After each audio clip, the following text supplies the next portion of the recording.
Good evening. I'd like to call the June 3rd, 2025 meeting of the North Bend City Council to order. Would the clerk please call roll? Mayor Pro Tem Mark Jocelyn, Present.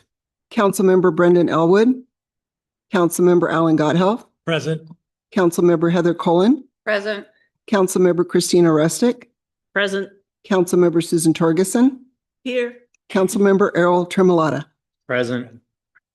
All are present, Your Honor. Fantastic. Will the clerk please lead us in flag salute? One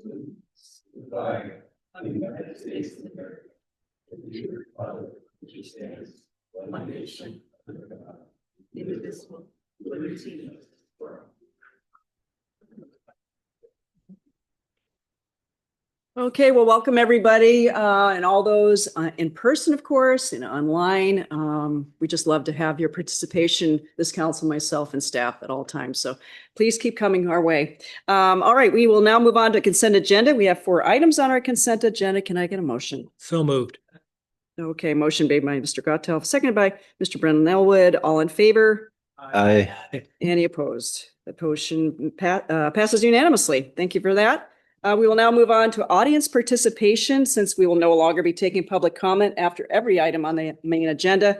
Now will be the time to come forward to the podium to comment on agenda items or any other item you wish to speak about. If you are here to speak about with regard to AB 25-058, ordinance amending MBMC 18.34 regarding design standards, or AB 25-059, ordinance amending form-based code, please hold your comments until the public hearings that will be held later in the meeting regarding these items. If you have requested accommodation with the city clerk and wish to speak through the virtual platform, please raise your hand through the virtual or through your virtual platform, and please, we'll take your comments after in-person comments. Please remember to state your name, your address for the record, and you have 3 minutes to speak. Let's see, do we have anybody interested today? Anybody online, Aaron? We have a Tyler Litzenberger. Is he? Tyler? Okay. Let's see. He hasn't requested accommodation to speak. He has not. Okay, thank you for that. Okay, we're going to move on to announcements, presentations, and appointments. Item number 5, AB 25-054, appointments to Salary Commission.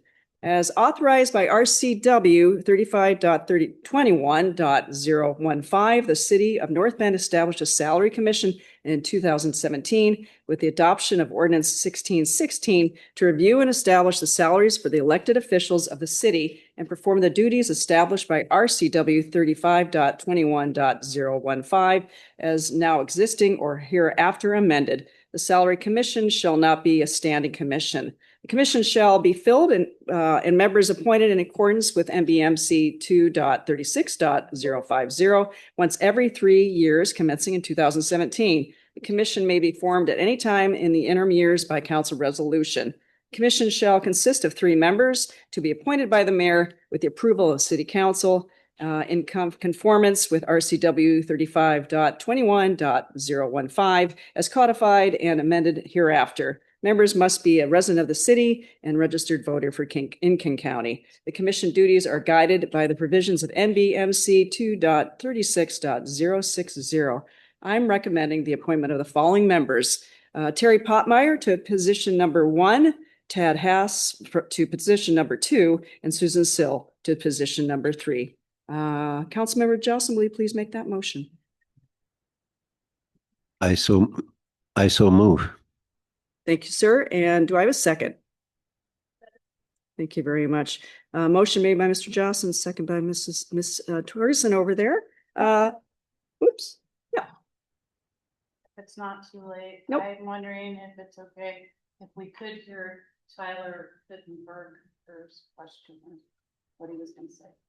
If it's with regard to something that's not on the agenda or on the agenda tonight. I believe Yep. it has to do with Yep. Meadowbrook. Yep, I will allow that. Is he still with us? Yes, Tyler is here. Can you hear me okay? I can. Excellent.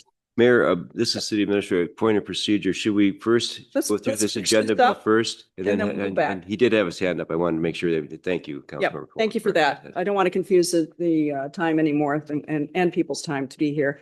Tyler will be right with you after this next little bit. And okay, unfortunately, let's get back to it. Terry wasn't able to make it tonight for the appointment confirmation, but I understand I know Tad and Susan are here with us tonight in the audience. Let's start with Tad. Would you like to come up and say something to us, the council, if you're comfortable with that? We'd love to hear from you. And thank you very much. Thank Great you, to Mayor see- Miller and council. I appreciate the opportunity to participate in all of the things that are going on in the city whenever I can. And as part of the Economic Development Commission and learning more through the Citizens Academy is such a great way to get involved with the city. So I would encourage my fellow citizens to do the same. And I will take my 30 plus years of business experience, both in the hiring side of things and otherwise, to try to bring that forward to the Salary Commission. So thank you for the opportunity.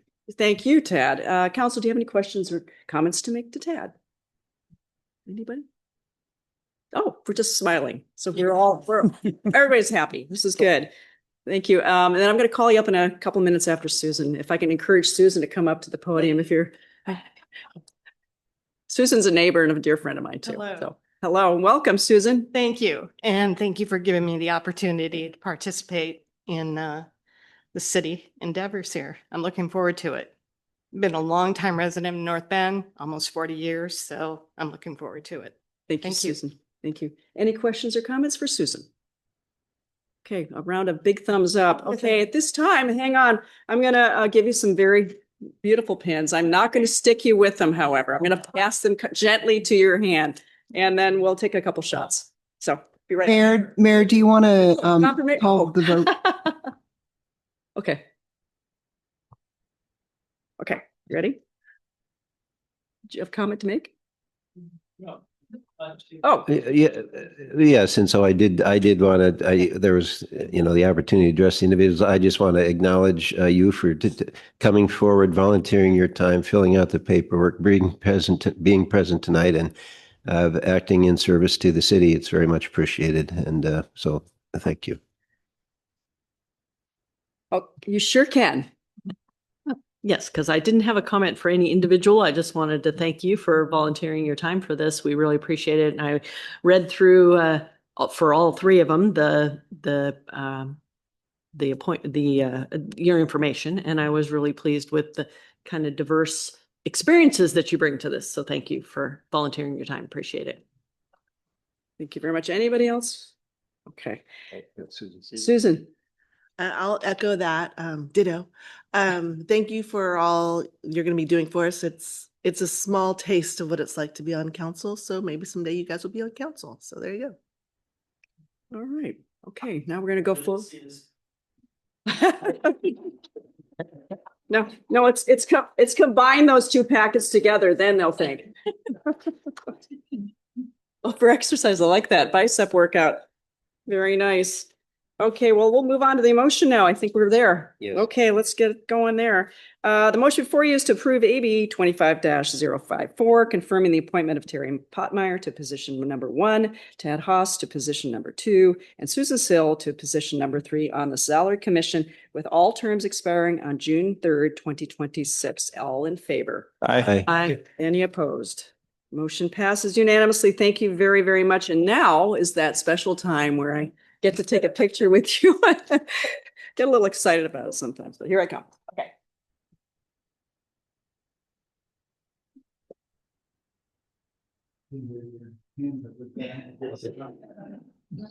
Lovely summer days. Thank you.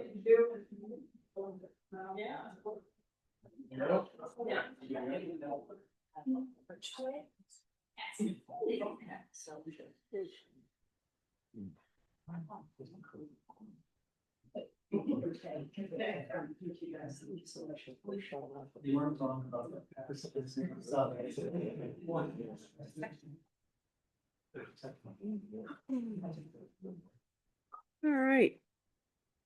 Thank you very much, everybody. We're moving on to introductions. Oops. Tyler, sorry, my apologies. Back to you. Are you with Mayor, us? will you please call the agenda bill number first Yeah. to start with the topic? Where's the agenda bill we're on? Number 6. Numbers. Okay, AB 25-055, resolution awarding contract to Meadowbrook Improvement Project. Tyler, you with us there? I am. Can you hear me okay? Yeah. Great. Excellent. Thank you, Mayor Miller and City Council for the opportunity to speak. My name is Tyler Litzenberger. I'm president of Vector Development Company at 11411 Northeast 124th Street in Kirkland.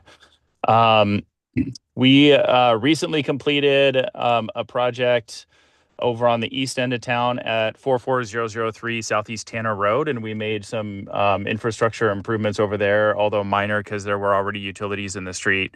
But having the utilities in the street opened up the project and that corridor over there for successful development and hopefully future developments over on that Tanner Road, North Bend Way area of town. I want to emphasize the importance of having utilities on Almway and 8th Street in that neighborhood in there. It's we have a property that we purchased from Puget Western about a year ago, maybe a year and a half ago. And we are in for SEPA right now and working with staff on a new project. And of course, there's another project across the street from us. But I can let them speak for theirs. But for our project, it's super important to have city sewer and city domestic water in terms of the ability to get financing and obtain first-class tenants that the city of North Bend would like to have in their city and high-paying jobs. And that's as weird as it sounds, that is tied to having city infrastructure and a reliable source of water and a reliable sanitary sewer system. So I just wanted to voice our vote of confidence in wanting, really encouraging that to pass, because it's pretty important for the success of the project. But very much appreciate your time and your effort and attention to this. Thank you. Thank you, Tyler. Let's see. Let's go to Mark Rigos. Mr. Rigos, would you like to provide the staff report tonight, please? Yeah, I'd be happy to. Good evening, Mayor Miller and City Council. Page 27 in your packet. What this agenda bill tonight is about approving a construction contract between the city and Northwest Construction for the Meadowbrook improvements. But really, there's 4 projects here. That project 1 is the sewer ULIT itself, that provides sewer to the about 65 parcels. If you look on page 41 of your maps, there's a ULIT district boundary map. So sewer will be provided to all those parcels. The other 3 projects are the installation of a water main for better fire flow and water system redundancy under Northwest 8th Street. And then we also have under Northwest 14th Street a new water main. Some of the homes out there are on private wells, and the road condition has been in poor condition for a long time. So we will be improving that road to have fresh blacktop out there as well. So there are 4 projects. The engineering on this has been occurring for the past 18 months or so. We did receive 4 bids for this project. The low bid was slightly less than the engineer's estimate for roughly $10.3 million. From a company that has done construction in City of North Bend before, Northwest Construction. They've done nice work for the city. A brief timeline on this is back in 2015 or so, I received a few petitions to build sewer out on this portion of the city that is west and downslope of Snoqualmie River. There was only 3 or 4 petitions to the city. Didn't have a lot that we could do. I knew this project was in the $5 to $10 million range. I said, I need more support to take this forward. Fast forward to about 2019, and we received many more petitions. I think we were upwards of 10 or 15 petitions at that point. At around that time, I kicked off a preliminary conceptual engineering study by Gray and Osborne to give us options to serve this area with sewer. You can do vacuum systems, gravity systems, or force main systems. We ended up choosing mostly a force main and partial gravity system. And I think the estimate in 2019 was somewhere around $6.5 million for that. And then I received some more petitions from the public in roughly 2020, 2021. And then we kicked off a special benefit study from an appraisal to determine how much these properties would benefit by having public sewer out there. Right now, none of the properties obviously have sewer. Some of the homes that are out there they're on septic drain fields, and some of the properties just can't develop without being connected to the city's sewer system. You can't get the highest and best use per the zoning out there. So we had that special benefit study done in 2021. It partitioned out all the benefits and the assessments for the various properties. And then for the next year or so, we came to a point where we formed the ULID. We had roughly 65% or so of land ownership supporting the ULID to move forward. We also had somewhat unique and a nice benefit from several council members that recommended we move forward with a cost allocation agreement for the folks that had no interest in public sewer out there. So there was an agreement, and Mike Kenyon is with us tonight, I believe, our city attorney, and he can answer questions more specifically on that. And that was happening in about 2022. And we formed the ULID, I believe, on August 22nd. Then we came to an engineering design contract of slightly more than $1 million with Gray and Osborne. And they did wetlands, geotechnical, floodplain, survey, civil engineering, et cetera, and got us and permitting and SEPA, archaeological, cultural, lots of work happened. And then we got to a point where we could bid this project out.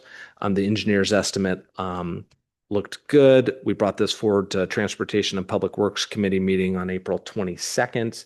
There was a recommendation to bring it forward to City Council. And here we are on June 3rd.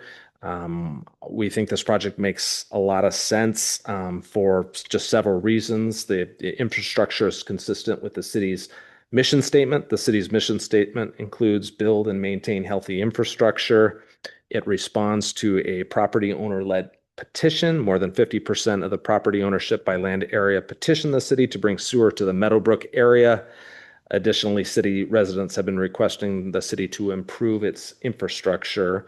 The ULID is a good example of how the city can respond to the public in a positive and tangible manner and improve its infrastructure. Bringing sewer out there is consistent with the comprehensive plan and city zoning. We had our comprehensive plan approved by Washington State Department of Ecology and Washington State Department of Health in 2017, and we show sewer lines out there in our comprehensive plan. It also helps keep sanitary sewer rates from increasing as quickly.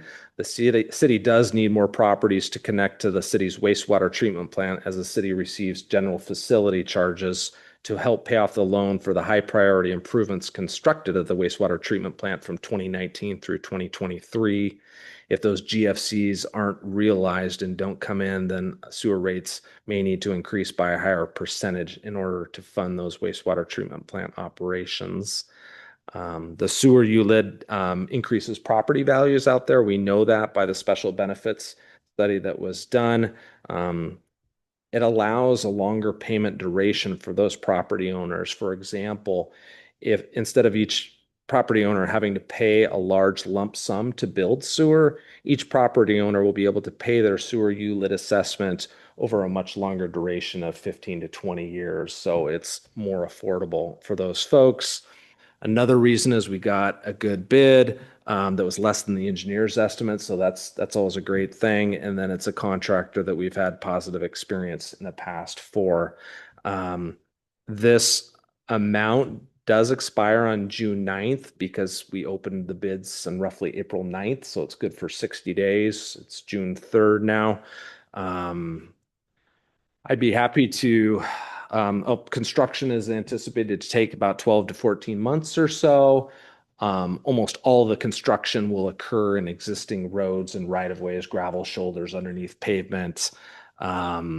So I'd be happy to. That concludes my staff report.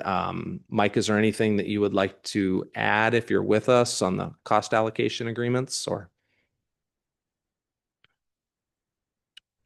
Mark, thank you, Mark. And Council and Mayor, let me apologize for the technical problems. I have done dozens of Zoom meetings with North Bend, and including a couple last week, and I just can't get connected on the video. So I apologize for that. I thought Mark gave an excellent background presentation.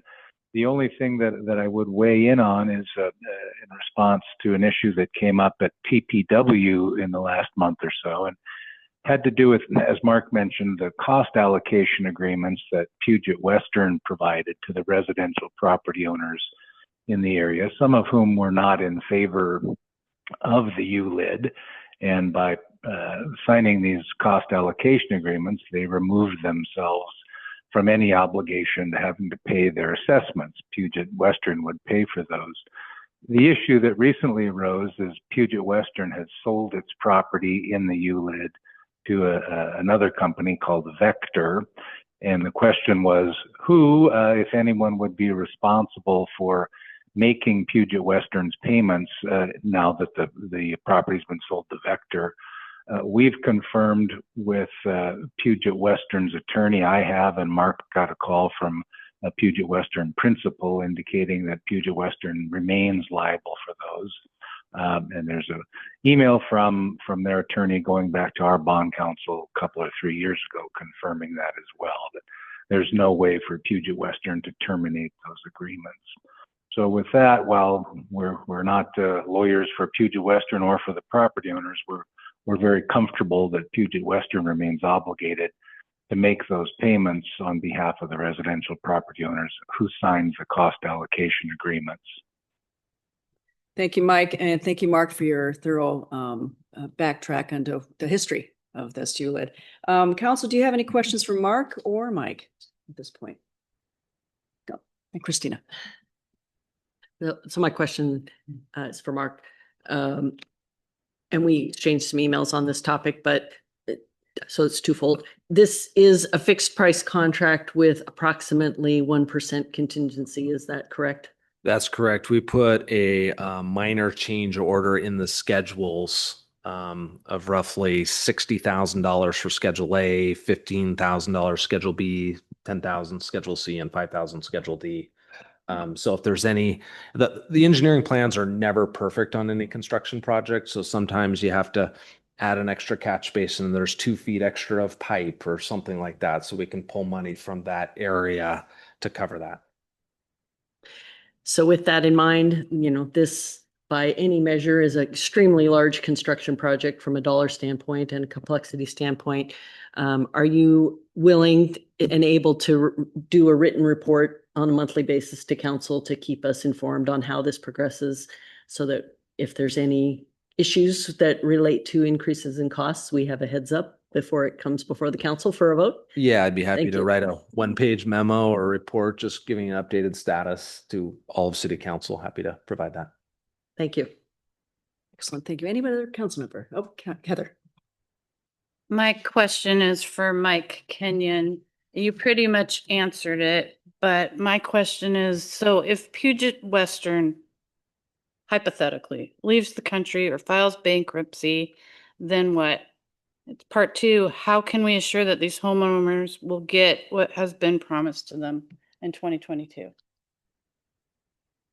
Well, great question, Councilmember Quillen. And in fact, one of the specific questions that Deanna Gregory, the city's bond counsel, asked of Puget Western's counsel is, I'll read from her email.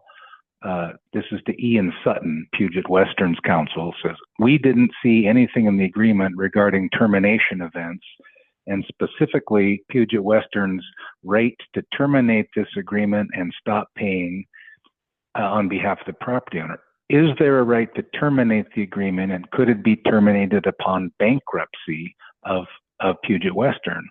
And Ian Sutton responds, answer to both questions is no, there is not a termination right included for either circumstance. I'm not a bankruptcy attorney. I can't get into the specifics of what happens if there is a bankruptcy, but that sounds like a remote possibility, and Puget Western remains liable for those payments for the property owners that signed the cost allocation agreement. If Puget Western, for some reason, doesn't make those payments, then the property owners would certainly have a good and, in my view, winning claim against Puget Western. Any other council member? Brendan? To follow up on that last comment there, and thank you for asking the question, Heather. What would the city's course of action be against these property owners should, in the hypothetical situation, Puget Western files bankruptcy or is unable to pay? Because as I understand it, how the process works, and you can keep me honest here, is the city has tagged those property owners for the assessments. Puget Western and the property owners have a civil agreement to where they will pay the assessments. If something happens to Puget Western, what is the city's course of action with those property owners? So if the assessments are not paid, so I'm going to be clear, from the city's legal perspective, the city doesn't care who makes the payment, just that the payment is timely made. So if Puget Western were to evaporate, the city would expect payment from the property owners. If Puget Western were simply not to make the payment, then the property owners would have a claim against Puget Western to get Puget Western to make those payments or to reimburse the property owners if the property owners had advanced the payments. If the payments go unpaid for 2 years, there's a provision in the municipal code, which is consistent with state law, that requires the city to foreclose on payments that are more 2 years or more delinquent.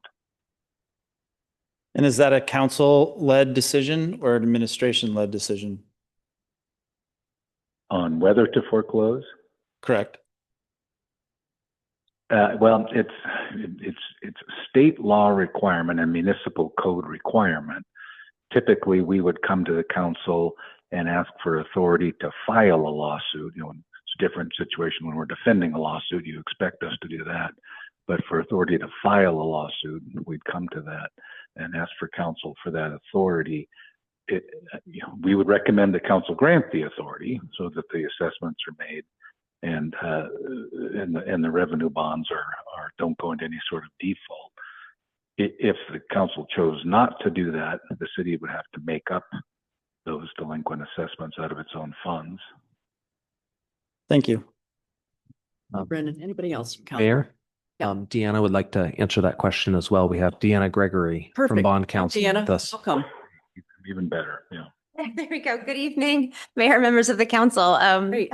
Hello. I'm glad I wrote that email and put that in writing. That's great. I've never been to a council meeting and had an email read right back to me. What I just wanted to point out is that in the ordinance that's on the agenda for tonight for the note financing, which is the construction financing for the construction portion of this project, and with respect to the note, as also with respect to the bonds that will be potentially issued down the road once the project is complete to refinance this note, just like a construction loan for your home and then refinancing it into a longer term mortgage. The obligation is payable from not only the assessments that are paid by homeowners within the ULID, or of course payments from the guarantor, but also a pledge of the revenues of the utility. So there's another source of payment that is pledged to bondholders. So bondholders do have that extra source of repayment in the event that for some reason assessments don't come in. And then the city, of course, would seek recourse to enforce the assessments as well as have that pot of revenues to draw from. Great. So I'm just going to add to that there. Thank you, Deanna. Any other questions from council at this point? We've got a lot of people with great thorough knowledge in the room tonight and online, of course. No, no. Okay, Councilmember Cohen, will you please make the motion?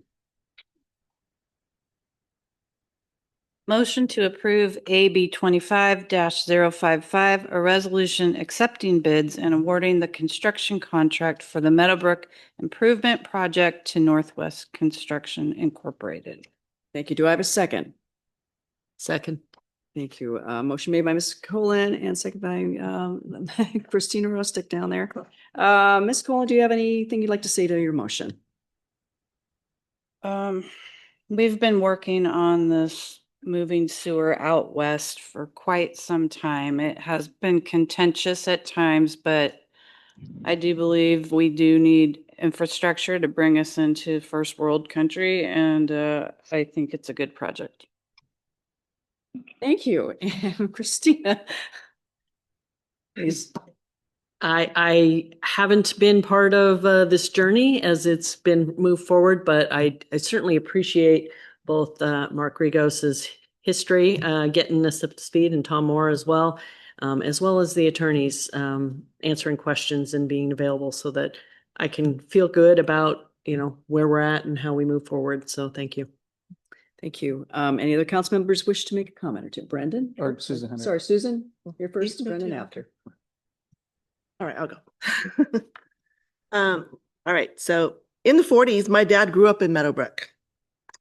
The Meadowbrook Improvements Project is more than pipes and pavement. It's about building resiliency, supporting healthy neighborhoods, and creating new possibilities for how our community grows together. The improvements will bring modern sewer service to 67 properties in the Meadowbrook area, many of which currently rely on aging septic systems. Along with upgraded water lines and roadway improvements, this project lays the foundation for environmental stewardship and long-term economic opportunity. For example, sales tax revenue from businesses, which we greatly need. I'm grateful for the many hands involved in making this possible. The Public Works and Finance departments have put many hours planning this project and will continue to oversee it. Gray and Osborne, we're going to more than likely approve them, will manage the engineering and construction and inspections, and all the other specialists involved in this project. How is it going to be paid for? I lived in a condo when the HOA said, you're going to be assessed thousands of dollars for XYZ project. There was no payment planned. It was scary, but it turned out to be beneficial for all that were involved. Luckily, in this particular scenario, we have this ULID, which is going to be great because there is a payment plan and it'll ease the cost. The city is taking on the $7.5 million construction loan to cover the costs. Eventually, the property owners in the area will help through the ULID assessments, and which is the payment plan. And this keeps upfront city costs low while we're allowing for critical improvements now. Why it matters: allows for new businesses in the Meadowbrook area. Our city needs, again, those sales tax revenues. It replaces aging septic systems with a modern sewer network, helps pay for the new waste treatment plant that we have some big bills coming up in the future, supports economic growth, ensures construction is done safely and professionally. So I'm voting for this project to be officially moved forward. Thank you, Ms. Torgerson. Mr. Elwood. Thank you. Yeah, I just wanted to provide some other context, and thank you for the summary, Mark. One of the things to keep in mind in this particular adventure is we're lumping in property owners, and this was spearheaded by commercial property owners. The other invested stakeholder out there is the city of North Bend, and then there's the resident population. And so the residents were frightened by the assessments, many of whom did not want the sewer, but they were being lumped in with the commercial lot. And it didn't seem fair and reasonable because the commercial businesses can actually recoup their costs because of businesses, sales and all that other stuff, whereas a resident is not able to do that. So through much conversation and process of due diligence, we were able to work this, what'd you call it, Mark, cost allocation agreement with the property owners. But I want to be crystal clear. There's a difference in commercial property owner and a residential property owner. That's why we're asking the questions about these hypothetical scenarios. Originally, the original stakeholder, business stakeholder, who was pushing this cause was also going to pay for it. Along the way, there were other developers that actually said that they too were going to help pay for the assessment so that the residential property owners could join over a period of time when it made best sense for their financial situation. In the end, Puget Western was the only company that actually stood by their commitment to do that, which I commend them for that. But I also want to point out that Puget Western, as well as the original property owner that spearheaded this whole thing, sold their property once all the ULID came to life. Oftentimes we talk about developer agreements and making different zoning changes and things like that because we're really focused on the developer. And one of the concerns that I express quite a bit is once that happens, the property then changes hands. So I'm just calling that out. I'm not going to fight this particular ULID. I think it should go forward now, but I'm just pointing it out as another point in time when this happens again. If we're making these big decisions and we're comparing commercial property owners with residential property owners, I think they do need to be treated differently. And we need to pay attention to whatever zoning and land use changes that we're making going forward, because the property can change hands just like that. And in this situation, I don't foresee Puget Western, I don't have a crystal ball, going bankrupt or that horrible scenario playing out. So I feel pretty confident that they'll be available to pay for those cost reassessments. But I do feel it's important to just take a moment to outline this additional context as to why there is some concern around this. Thank you. Thank you, thank you, Brendan. Let's see, anybody else? Okay, Alan. I too want to say I'm glad this is going through. If anybody remembers how this went through, it was a pretty contentious conversation. And it wasn't about the ULID. Most of us on council at that time wanted the ULID to move forward. It came to how we were going to take care of these residents. And I think we need to point out two individuals who really stepped up to this. One individual who we've just talked right now, Brendan Elwood, and Jonathan Rosen was the other one that went out and worked through a way to get this process moving forward for the benefit of the city, and at the same time helping these residents. So it is important to see, sometimes the city moves slowly. Sometimes there's reasons for putting your foot forward and saying, no, we're not going to move this forward until we get this solved. And so I'm happy that we're at this point tonight, that we are moving this forward. It shows that it works and the process, continues to be a great process. So thank you for staff for all your work, all the people involved, and I'm happy that we got to this point. Thank you, Alan. Anybody else? Mark. Yeah, I'll try and be brief. Commitments made by past members of this council, Alan, we've heard a lot of the history. This has been going on for a long time. The commitments were made to build our wastewater treatment plant, perhaps the largest capital infrastructure project this city has ever undertaken. For those, folks not paying attention, what's going on at the county level, unincorporated and other cities who don't have their own wastewater treatment plants, the future in terms of wastewater rates is frightening. It's going to bankrupt cities and other jurisdictions in this county. The cost are astronomical. So we are benefiting from the foresight of folks who did in fact choose to invest in that wastewater treatment plant in ways that I don't even know that they fully understood at the time. And while it does seem expensive, and we all acknowledge that it is, nonetheless, you've heard me say this before, one of the things that brings us together as a city is that we have things such as the waste we generate that needs to be dealt with in a way that keeps our communities healthy and safe. And it's one of the primary responsibilities that I think unites us as a council and in trying to act in those directions. So it's a big deal.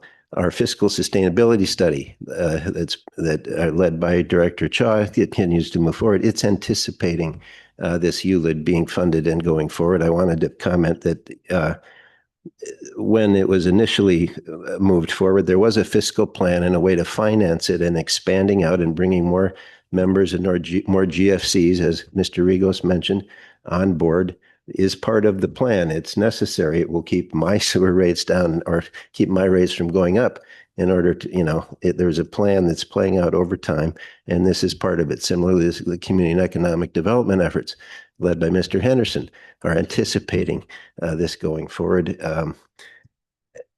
So I just wanted to share those thoughts. I certainly will be voting in favor of it, and I appreciate all the effort that has gone in to get us to this point. Thank you.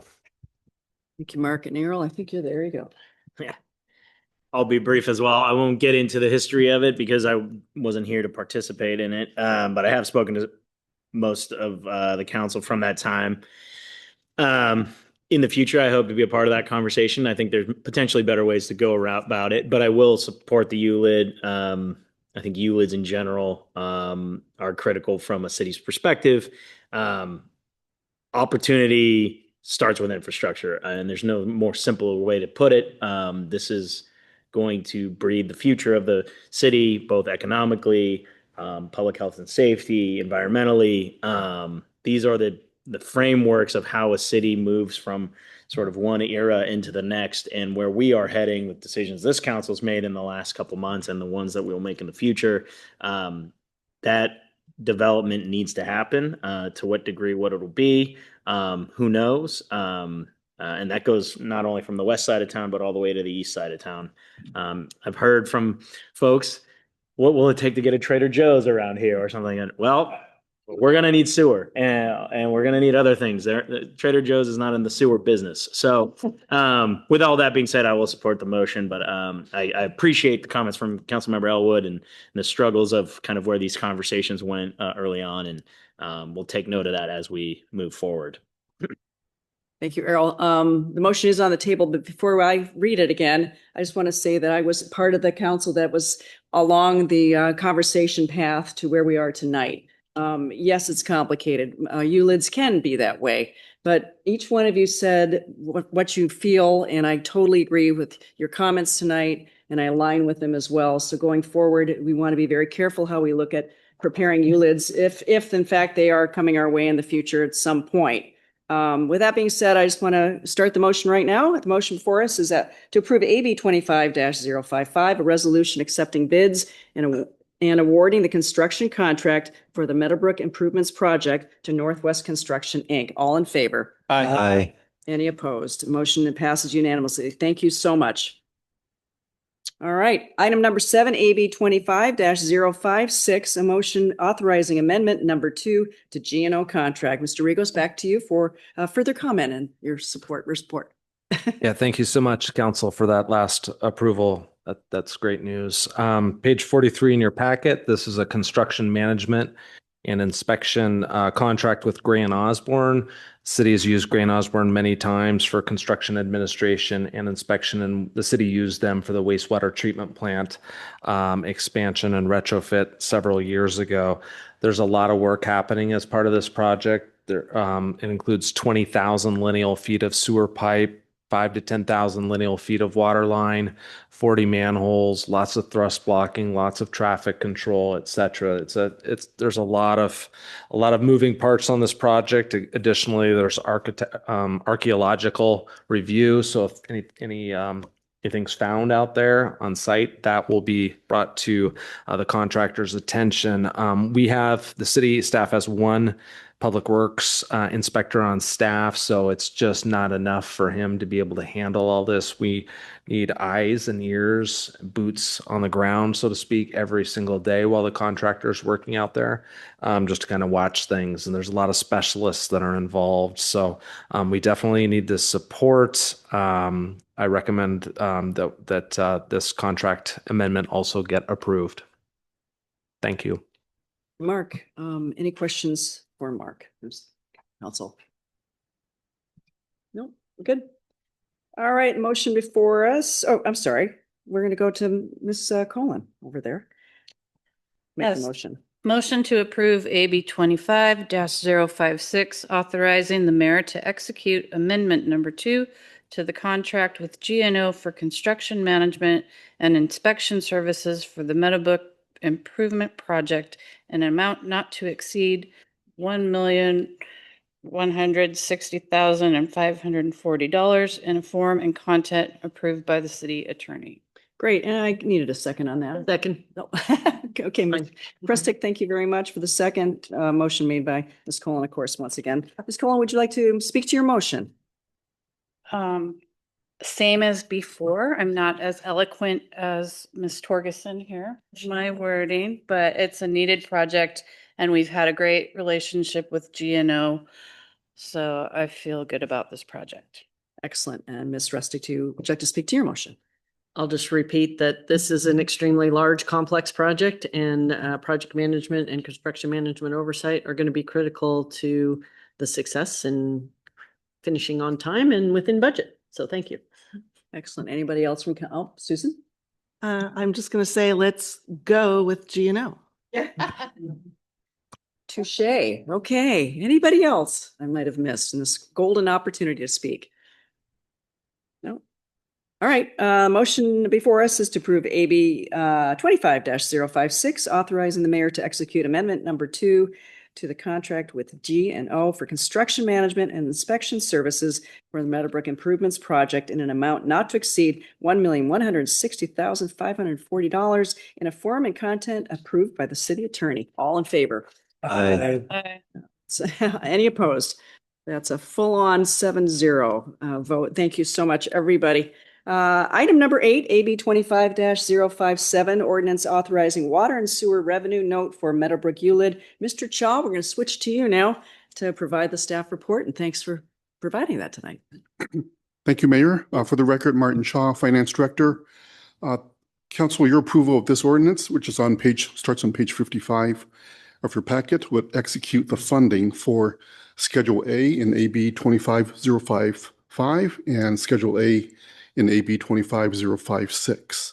Your approval of this ordinance would issue $7.5 million of bond anticipation notes, as Deanna Gregory from Pacific Law just explained. And this would again finance the construction of this project. Any questions from Mr. Chaw? From council? No? I think you got the green light there for a moment. The motion before us is to Alan. Now is your time. Yeah, geez, this is the big one. Motion, yeah. Motion to approve AB 24-103, an ordinance amending the ordinance number 1789 to refinance the city's outstanding water and sewer revenue note related to ULID number 7 as a first and final reading. Just a point of order. I think you got the agenda bill number wrong, Alan. Yeah. Yeah. Which is, I think that you're down in the packet, and so that's part of the history, but the current agenda bill. Okay. AB well, I'm sorry. 25057. It's okay. Yeah, motion to approve the motion before us, approve AB 2507. It's an ordinance authorizing the issuance of the sale of water and sewer revenue note related to the construction of Meadowbrook ULID number 7 as a first and final reading. Sorry about that. Second. Okay, we're gonna have a call off here. Is that Susan? Okay, second by Susan. Thank you. Motion made by Mr. Gautelf. Mr. Gautelf, would you like to speak to your motion? Well, this is important since we went ahead and paid all, approved all the expenses. So I'm not sure there's much more to talk about this, and that since we approved everything else, I think we need to figure a way how to pay for it. Well, that was an enthusiastic 7-0 vote. Yeah, exactly. Like I said, this is an important process for the city. And again, we have to pay for it. So since we approved all these others, let's go for this one. Thank you, Alan. Mrs. Torgerson, what would you like to make? I agree with Alan. Okay, with that, anyone else from council wish to add in any comments at this time? Okay, the motion before us is to approve AB 25-057, an ordinance authorizing the issuance and sale of a water and sewer revenue note related to construction of Meadowbrook ULID number 7 as a first and final reading. All in favor? Aye. Any opposed? That passes unanimously. Thank you once again, council. And item number 9, AB 25-058, public hearing and ordinance amending NBMC Chapter 18.34 regarding design standards. Ms. Hepworth, will you provide the staff report for us tonight?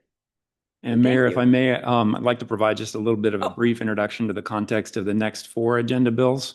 Thank you, Mike. So all of these relate to amending the city's development regulations to meet state requirements under state legislation that's been intended to reduce the burdens of and costs associated with development, and in particular residential development, to promote more affordable housing options. So all of these items, the next 4 agenda items, are considered a part of the city's periodic update for consistency with the Growth Management Act. And these all have a state mandated deadline to adopt the amendments within 6 months of the adoption of our required comprehensive plan update. So for North Bend and for other cities within King County, that means our deadline is June 30th, coming up very fast. So you can consider these amendments as kind of a package before you tonight, culminating with item 12 on tonight's agenda, which is a resolution acknowledging the completion of the 2024 periodic update for consistency with the Growth Management Act. So we want to address the questions that council has on these amendments and work through these with you tonight, but we're also hoping to see adoption of these so that we can deliver the amendments and the resolution to the Department of Commerce to ensure that we're consistent with the Growth Management Act and requirements for maintaining eligibility for multiple state and Puget Sound Regional Council grants. Those grants are really critical for transportation improvements, utility improvements, and park and trail improvements that we rely on for maintaining our levels of service. So just to note, the last agenda bill of these 4 is a resolution acknowledging the city's completion of the periodic update. So if any of these items do need to bump to the June 17th council meeting, we'll need to also bump that resolution down to accordingly to the same meeting. So let me turn it back to Ms. Hepworth to introduce the first one.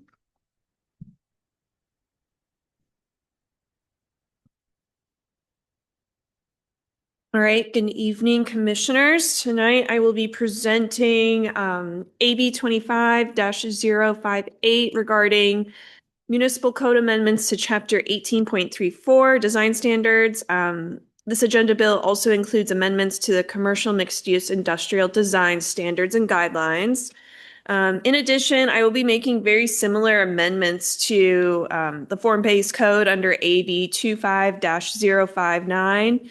As such, this introduction is going to somewhat cover both of these topics, and then I'll open the floor for feedback about 18.34 and then the design standards. So to get things going, city staff have processed amendments to the zoning code, commercial mixed-use industrial design standards and guidelines document, and the form-based code in response to engrossed Senate House Bill 1293, also known as ESHB 1293. This state law amends RCW 36.70B.160 and adds a new section to RCW 3670A with regard to streamlining development regulations for architectural design. Property development is experiencing heightened challenges, and the state has sought to make a number of changes to stimulate greater development for residential and non-residential uses alike. As such, the state has codified legislation that requires jurisdictions planning under the Growth Management Act to revise architectural and building form standards to provide for clear and objective regulations with regard to exterior design of new development, except for designated landmarks or historic districts, and to encourage expedient architectural review of proposed projects. Amendments specify the requirement for coordinated and expedited design review permit processes, especially for low and moderate income housing. This portion of ESHB 1293 does not apply to North Bend, as design review is not an independent permit type offered by the city and is bundled into other land use application types, such as site plan review. Amendments to the state law also call for design standards to be quote unquote clear and objective. Requiring the implementation of clear and objective design standards is applicable to North Bend, as the city has adopted local standards with regard to architectural and exterior building design and form. While the state does not define clear and objective, the city's staff, legal team, and consulting architect have agreed on a general interpretation of what clear and objective really means. In our mind, it refers to vague, conflicting, subjective regulations. So the intention of ESHB 1293 is to help stimulate growth for both not residential and non-residential uses by removing barriers that may exist within local design standards. Barriers in this case referring to unclear, conflicting, confusing, or subjective regulations that may be open to interpretation, do not provide explicit guidance on design requirements, and ultimately present a legal risk in instances of conflicting interpretations of standards. When standards are not clear or accessible to property owners or developers, it creates confusion, resulting in longer feasibility periods, increased engineering and architectural costs due to project comments, and longer permitting periods. Greater development costs are passed on to subsequent property owners, renters, and lessees, resulting in slower redevelopment. So what is the relationship to the GMA and comprehensive plan as Mike described? The state's amendments amend 36.70B.160, which regulates local project reviews. This portion of the bill is not related to the GMA. State amendments to RCW 3670A 630 is the portion of ESHB 1293 that is part of the GMA and regulates how jurisdictions may implement local design review. Our comprehensive plan, passed in December of last year, was certified as complete by the Department of Commerce pending adoption of GMA-related municipal code amendments, including ESHB 1293. If the council wishes to further review proposed amendments to the design standards and the form-based code, the resolution proposed under Agenda Bill, I think it changed, 58 and 59, 058 and 059. Sorry, one sec. Oh, the resolution proposed under AB 25-061 cannot be adopted until proposed changes to 059 and 058 and 059 are approved by City Council for adoption. So what is the intention of the city's approach to making amendments to both the design standards and the form-based code? It is to address how we provide clear and objective design standards in these documents. Amendments generally are doing the following, subject to your review tonight. Removing duplicative regulations that are addressed in other sections of the municipal code. Removing ambiguous, vague, or conflicting standards that do not provide clear design objectives and architectural standards. Add key definitions that are referenced but not clearly defined in the subject adopted documents or the zoning code, improving the general readability and clarity of the design standards, and consolidating design standards in more logical locations in the municipal code, the commercial mixed-use industrial design standards and guidelines document, or the form-based code or otherwise.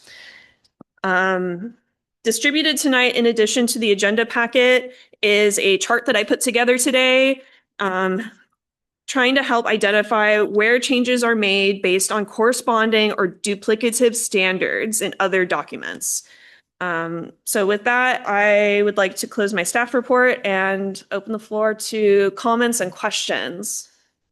Thank you very much. Any questions do you have any questions? Okay, Brandon. It's a question that I know the answer to, but I feel that my colleagues should hear it as well. So what you have here coming out of committee, our committee direction was to just update what the state is specifically requiring in 058 and 059, right? So just confirming with you right now that those are the only edits that are in those agenda bills, correct? Yes, a lot of the changes that we are proposing are largely addressing this essentially vague standard that the state is setting by having clear and objective standards.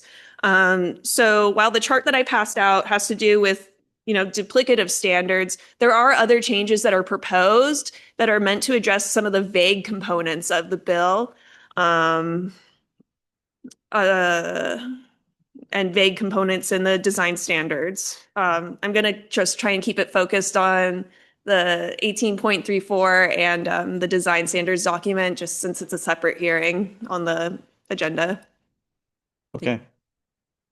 And thank you, by the way, for creating the cheat sheet for us. I appreciate that.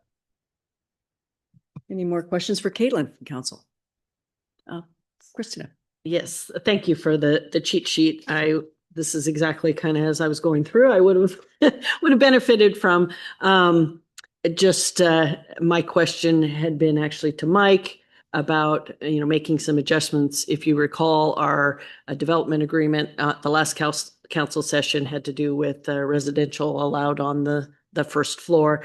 And Mike, could you summarize the answer? My question was, is this the appropriate place to make that change? And you had a good answer. So I wanted to see if you. Thank you. Yeah. And to summarize that, this was specifically about the neighborhood mixed use zone and whether or not council wanted to provide direction to allow ground floor residential on deeper lots, such as the subject of the development agreement that council considered a few weeks ago. And what my response was is we're very happy to take council direction and make amendments. But what I would suggest is we want to make sure that we're putting the tool for that in the right toolbox so we know where to look. And what the right toolbox for that would be our zoning code rather than our design standards, which are really more focused on building design. Thank you. And looking around, anybody else from council? Any questions? Susan. All right. So I just want to do a clarification. So the new state laws are meant to make it easier for builders to build more homes to offset the housing deficit. Is that correct? Okay. Yes, but I will say that the standard itself isn't specific to housing. It applies to all development, residential or non-residential. When it comes to design standards, it just depends on if the jurisdiction has design standards for residential and non-residential uses or one or the other. So in our case, we have design standards for both residential and non-residential uses. Okay, thank you. And what I'm hearing from Mike is that there's some other things we might want to make changes to, but this is not the right time to do it. We need to have a work study or something like that, and then we can just discuss those issues, but because we're on a time crunch to get this done by June 30th. Correct. Yeah, we were very happy to come back to the issue of the design standards in the form-based code, and we did remove a number of provisions that were in the earlier draft, consistent with the CED committee direction to keep it simple and focus on what was needed for the state. Thank you. Brendan, I see your hand there, but before we just pause for a moment, is there anybody else from council who wishes to speak at this time before we go to Brendan? No. Okay, Brendan, take it away. This will be helpful information for my colleagues, but it's more of a question for or Kendra here. I'm planning to make a motion to kick 058, 059, and 061 to the June 17th meeting, which will allow for some time. We will have some discussion here in a moment. Mr. Tremolata had a good idea about collaborating more with Planning Commission as we start discussing different changes and so forth. So that'll happen at our next little phase here after the motion is passed. So I'm just curious, is there a procedural way that I should accurately do that, or do we have to take them one at a time? Councilmember, I would advise that you would make a motion for each item one at a time. Okay. And the motion would be to table it to that next regular city council meeting date. Keeping in mind, I know this is beyond the scope of your question, but there is that deadline. It is a sensitive deadline at the end of June required by the Department of Commerce. Yep. Then I have a clarifying question as to how that relates to the public hearing, whether we open the public hearing and extend it to the second reading on the 17th. I mean, similar to the council member stating his intent. And so I think we need a little legislative guidance on how best to proceed to accomplish that. I'll defer to legal, but I believe that the public hearing has been noticed and should take place at tonight's meeting. That was a great legal answer by Mr. McCarty, and I concur. You might open the public hearing and continue it or extend it and close it at the meeting on June 17th. That being said, that precedes any motion on the ordinance. So I would advise that you do that at this time. You can close the public hearing at the time that the ordinance is adopted by the council, should the council adopt the ordinance. Okay, with that, we will move on to the public hearing.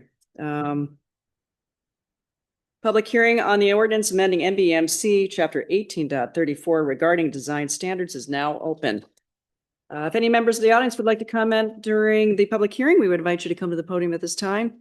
If you have requested accommodation with the city clerk and wish to speak, please raise your hand through the virtual platform, and we'll take your comments after in-person comments. Please remember to state your name, your address, and you have 3 minutes to speak for the record.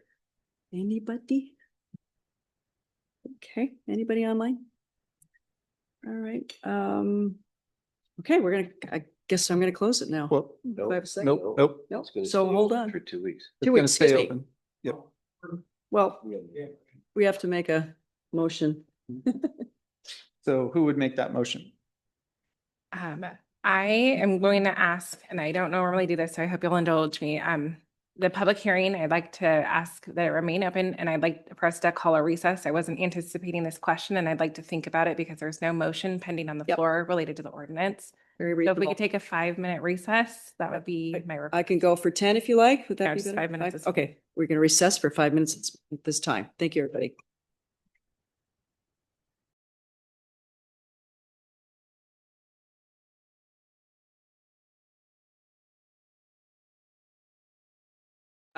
The public hearing is now closed.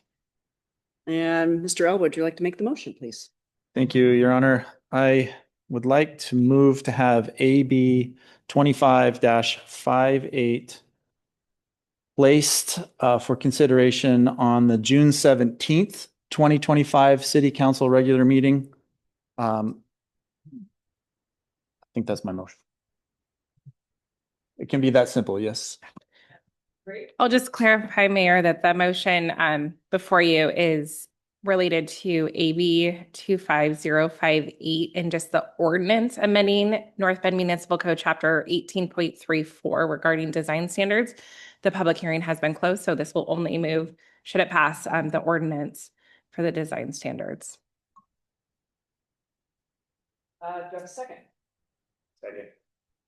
Second by Mr. Errol Tremolata. Mr. Elwood, would you like to speak to this motion? Yes, Your Honor. Thank you. There's been a lot of, thank you, staff. There's been a lot of work on trying to comply with state law. And when you go through hundreds of pages of things line by line and seeing adjustments, it's important that we all take a beat to really understand what it is that we're doing and what we're approving. I also think it was actually pretty timely insofar as we've been talking, some of us have been talking here on council about the significance of visioning and really understanding where we want to take the city of North Bend. This could serve as a catalyst for that discussion. Councilmember Tremolata has promoted the idea of collaborating with the Planning Commission, which I'm sure he'll speak to in a second, where we can actually get together in more of a collective format to really understand what we want to do. So those additional changes, as Mr. McCarty and Mrs. Hepsworth pointed out, can additional discussions on additional changes can happen at later dates when we all know what the heck it is that we're wanting to do with our city, and we can be aligned and moving forward on a collective vision. So in one interesting way, the state requiring us to do this is kind of scary because you don't like the state telling you what you have to do. But at the same time, it is a catalyst to maybe promote us getting together to think a little bit more deeply and specifically on our standards and what we want our town to look like. Thank you, Brandon. Did I get a second on that, by the way? Okay, Errol, would you like to? Yeah, just to echo that, I think where we want to land on this is the requirements from the state. So we stay compliant and stay on task on what we need to do. And then it was mentioned, I believe by me and a couple others at the retreat on how do we integrate Planning Commission in a more engaging manner. So I'd like staff to take note and pro tem and mayor to figure out how we can do this, whether it's a work study, what have you. But I think this is a perfect example and a great opportunity for us to get the Planning Commission in the room with council and walk through exactly what Councilmember Elwood said is how do we want to do this? What makes sense? I think Planning Commission, having been served on that board, does quite a lot of work. I think most people would be impressed at how much work those individuals are doing and how thoughtful they are being. And not to say we don't see that at council, but a lot of the times through the agenda bills, we see their recommendations, but we don't necessarily see the engagement, the conversation, the debate that may occur. And I think this would be a great example of how we can do that as a larger group. And so let's support the motion to move this. Thank you. Sorry. Yeah, so I just wanted to add, these represent kind of what the look of the city. And I understand that there are requirements that we have to comply with. And I just think it's really important for the council to understand the impacts of that. And once again, I appreciate the cheat sheet. I really was diving into all of these and trying to really, understand that those changes. And I appreciate the couple weeks more that I'll have to feel more comfortable with this vote. So thank you. And Ellen. Yeah, I just want to applaud the effort of what we're doing. I understand it, and it's really important because one of the things I too came up from the Planning Commission is it's really important. Sometimes they're talking about things, and then we as a council have a different vision. And I think if we can give them some idea of where council is, there's a lot of times where they'll bring stuff to us and we'll go, why did they do it? It'll give them more context. And I hope that, what we start here, in this process continues going forward because it's an ongoing issue and it's a frustrating issue on the Planning Commission because they do work hard, and probably frustrating when we see the stuff come up here and go, what? And they may not have some context that we have. So I applaud this effort. Thank you, Ellen. Anybody else? Oh, Mark. Let's see. I'm disappointed in the delay. I will say I attended the Planning Commission meeting on May 7th and just want to reiterate the observations made here of the dedication, level of detail, sincere commitment and effort made by that group of people to bring these sorts of things forward to us tonight. We appointed a financial review committee. Those folks serve with no remuneration, and they're volunteers, and they bring a wide variety of expertise. So I'm nothing but supportive of finding ways to work in closer collaboration with towards mutual outcomes. I'm a little disappointed that it's at this late hour in this particular situation that we find ourselves. I'll let it go at that. Thanks. Thank you, Mark. Anybody else? Heather? Okay, let's see. The motion before us is to approve AB-20, to move AB-25058, an ordinance amending NBMC Chapter 18.34 relating to design review standards and guidelines and commercial/mixed-use/industrial design standards and guidelines. We're going to move that to consideration on the June 17th City Council meeting. All in favor? Aye. Aye. Any opposed? Motion passes unanimously. Thank you, everybody. Item number 10, AB 25-059, public hearing and ordinance amending form-based code. Ms. Hepworth, back to you for the report here. And thank you again. Thank you, Mayor. I'm not sure that I have much more to add to the staff report that I provided for 18.34 and the commercial mixed-use design standards. Again, amendments to the form-based code are largely to address ESHB 1293 to remove vague, conflicting, or subjective regulations, and to provide for clear and objective design standards in the form-based code. I'd like to open the floor for any questions that you may have at this time. Any questions for Caitlin from council? No? Okay, well, we're still moving on as a public hearing at the moment, so we're not going to gavel, of course. Let's see, if any members of the audience would like to comment during the public hearing, we would invite you to come forward to the podium. Point of order, Your Honor. I'm sorry, did we open the public hearing or? It's I'm confused. Well, no, I'm confused. It's held open until the 17th, so. No, we closed the hearing. There isn't a public hearing open. It seems to me we're not going to reopen a second public hearing. I suggest you call in Mr. Elwood to make a motion. I expect that we'll Please take it away, make the motion. also to the 17th. Thank you. I'd like to make a motion to place AB 25-059, an ordinance amending North Bend form-based code regulating plan to the June 17th meeting. Point of order. I believe we still have to do a public hearing as it was noted And then we can decide whether we want to close it tonight or move it to the next week, next time we meet. If I could clarify, Mayor, Thank you. Agenda Bill 25059, and I encourage planning staff to chime in too and correct me if I'm wrong. It has a separately noticed public hearing. So I'd ask that you open the public hearing, hold the public hearing, close the public hearing, and then call for a motion related to the agenda. Okay, we're The same page. well, I hope you're all excited because I'm going to reiterate again. If any members of the audience would like to come to, Mayor, can you open the public hearing and gavel it open, please? Yeah, I'm going to gavel it open. Public hearing is now open. Any members of the audience would like to comment during the public hearing, we would like to invite you to the podium at this time. If you've raised or had any request accommodation from the city clerk and wish to speak, please raise your hand through the virtual platform. We'll take your comments after in-person comments. Please remember to state your name, your address, and you have 3 minutes to speak. Nobody and nobody online. Okay, we are going to close the public comment or hearing, excuse me. Public hearing is now closed. Councilmember Elwood, would you please make that motion? Thank you.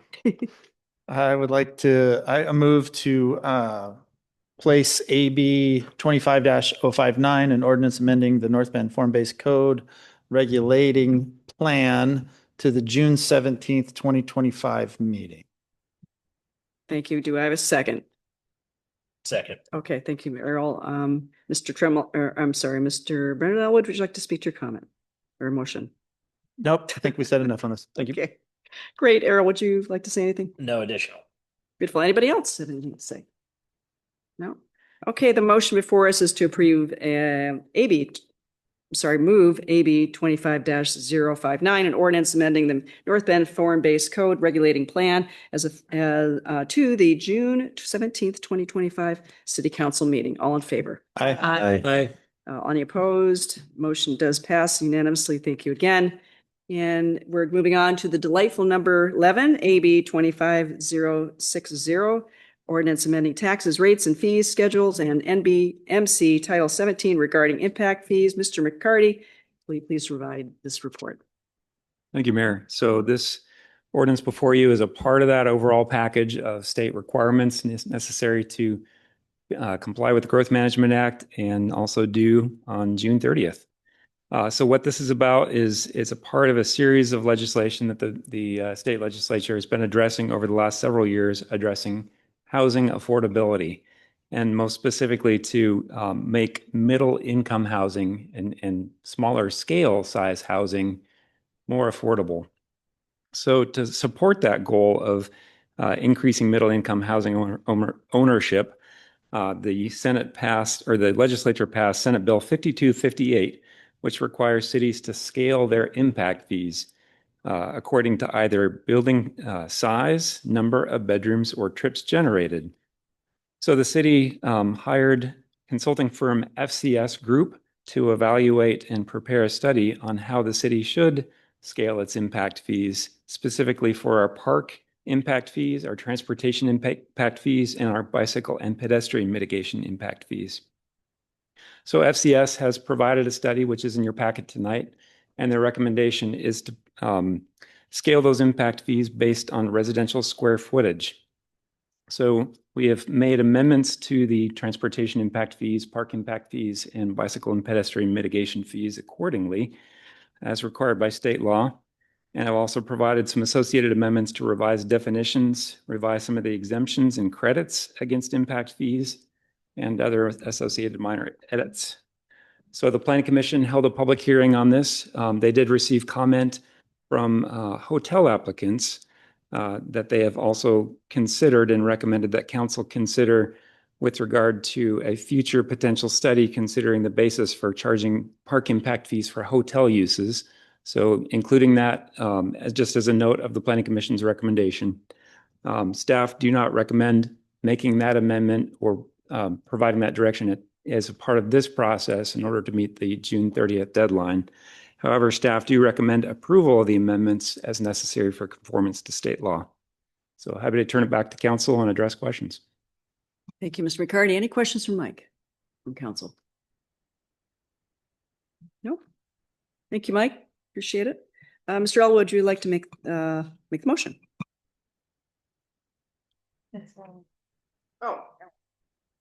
Okay, motion to approve AB 2025-060, an ordinance amending taxes, rates, and fee schedules and amending NBMC Chapter 17.36 Park Impact Fees, amending NBC Chapter 17.38 Transportation Impact Fees, amending NBMC Chapter 17.42 Methods to Mitigate Development Impacts as a first and final reading. Thank you. Do I have a second on that? Second. I'm sorry, I didn't hear. Second. Okay, thanks, Susan. Mr. Gottoff, would you like to speak to your motion? Yeah, it's basically, I guess, housekeeping. It's something we're being required by the state to do, so I suggest it do pass. Thank you so much. And Susan, any comments? I agree, and we have gone over this multiple times, so we are definitely comfortable with it. So, yeah. Excellent. Thank you. Anybody else from council have any comments to make? Christina. Yeah, I'm going to reiterate Councilmember Torgerson. Thank you, Mike, for taking your time to thoroughly brief council on this, and hence that's the reason for no questions. So thank you. Excellent. Anybody else I missed? Here's your opportunity. No? Okay, the motion before us is to approve AB 25-060, an ordinance amending the taxes, rates, and fees schedule and amending NBMC Chapter 17.36 Park Impact Fees, amending NBC Chapter 17.38 Transportation Impact Fees, amending NBMC Chapter 17.42 Methods to Mitigate Development Impacts as a first and final reading. All in favor? Aye. Aye. Any opposed? Motion does pass unanimously. Thank you again, everybody. Item number 12, AB 25-061, resolution acknowledging completion of 2024 periodic update. Riccardi, please provide that staff report again, and thank you. It's concerning permit fee waivers. Oh, yeah, thank you. So this is essentially the bow that ties the whole package together to the Department of Commerce. However, this one will need to wait as it's also dependent upon the ordinances concerning the design standards in the form-based code. So this one, I would hope that council will provide a motion to defer to the next council meeting. Okay, well, with that, let's, any questions from council? I think Brandon's ready over there. I don't know. Oh, really? I don't I'd like to make a motion to move AB 25-061, a resolution acknowledging completion of the 2024 periodic update consistent with Washington State Growth Management Act to the June 17th, 2025 meeting. Second. Thank you. And anything you'd like to add, Brendan? No, ma'am. Okay, Errol, would you like to add anything? No. Okay, great. Well, they made that easy for me. All right, anybody else? Okay, Ellen. I just wanted to thank Brendan and Mr. Errol to coordinate this so well. I mean, it seems like, you know, you guys choreographed it well, kind of like probably his dancing efforts, which we haven't seen yet, so. That's fun. Anybody else? Okay, okay, the motion before us is to approve AB 25. Oops. Motion to move. The motion before us is to move AB 25 thank you, Mark. 061, a resolution acknowledging completion of the 2024 periodic update consistent of the Washington State Growth Management Act to June 17th, 2025 City Council meeting. All in favor? Aye. Aye. Any opposed? Thank you, one and all. We pass unanimously there. Item number 13, AB 25-062, ordinance adopting NBMC 20.09035 permit fee waivers. Mr. Henderson, for something new and different, it's your turn. Good evening, Mayor and council members, and this has nothing to do with the previous agenda item. So it's wonderful to see you all tonight. The item before council this evening is an ordinance to create North Bend Municipal Code Section 20.09.035 for the mayor or their designee to reduce or waive permit fees under the International Building Code in extraordinary and compelling circumstances. The ordinance originated as a request to waive permit fees from the Snoqualmie Valley Museum. The museum is located on city-owned property and will soon undertake renovations to their building in order to continue to fulfill their mission to collect, preserve, and share the history of the Snoqualmie Valley. The reduction or waiver of permit fees would be considered by the mayor or mayor's designee when building improvements on city-owned buildings or properties or provide support to the poor and infirm. The future beneficial use of the property after community benefits outweigh the permit fees, and payment of the permit fee will result in no net gain for the city or benefit to the public while incurring additional staff costs to track and comply with the permit fee payment. The ordinance allows a reduction or waiver of permit fees up to $10,000 per incident or occasion, as long as the reduction of the or waiver does not violate state law.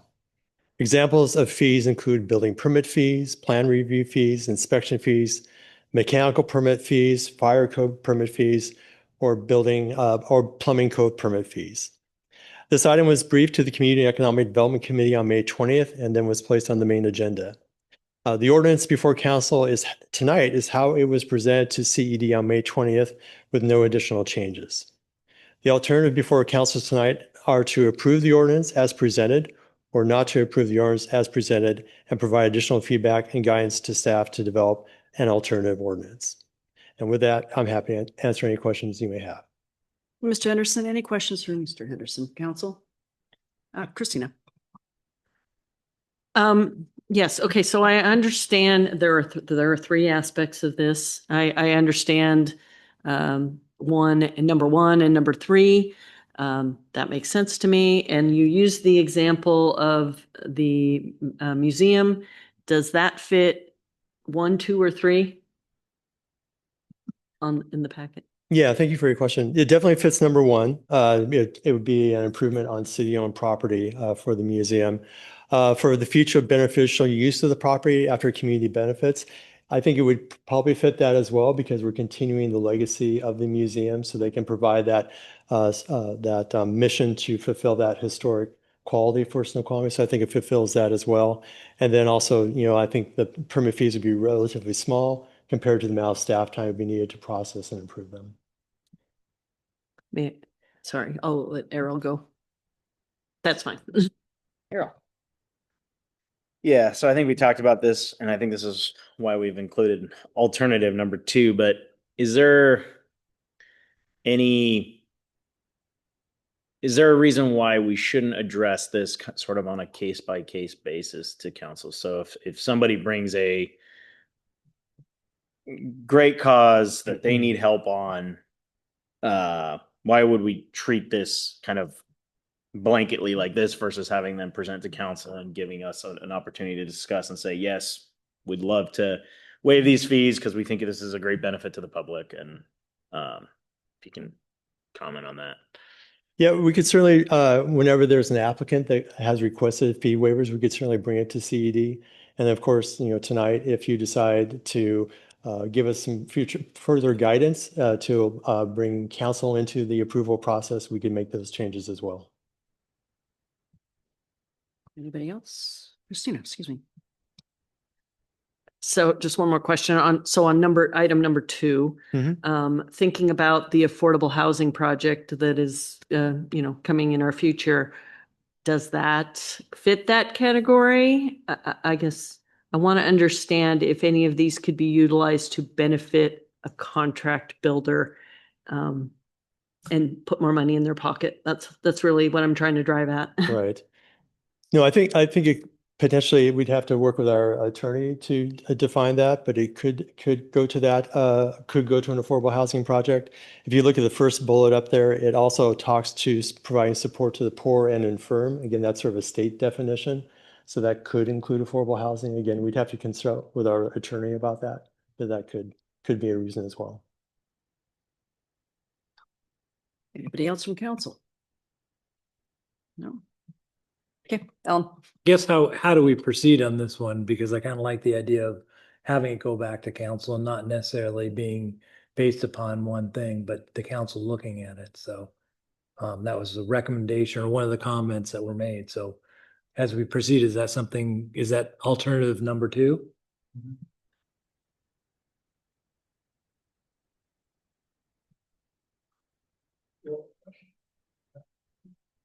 I think we are done. Are we? Well, you can, sure. So I'm racking my memory here, but piggybacking off of Mr. Chamalata's comment. What's the benefit for passing this as just an blanket waiver that the administration can just dole out when it sees fit versus going case by case?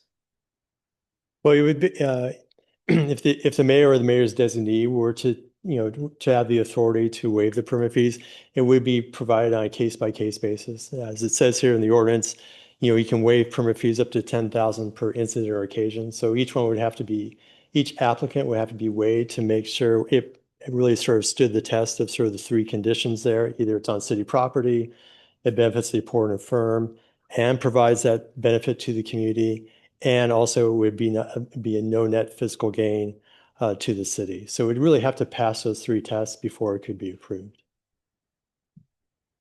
But it doesn't go back to council. Under the current scenario, how it's written, it would not go back to council. It'd be up to the mayor or mayor's designee to approve it. And is that something that we can add in if we make a motion for the first one or the second one, that requirement tonight, or does that make sense? I think that defeats the purpose of the agenda bill. Right. It does. Mm-hmm. All right. Funding alternative too. Probably.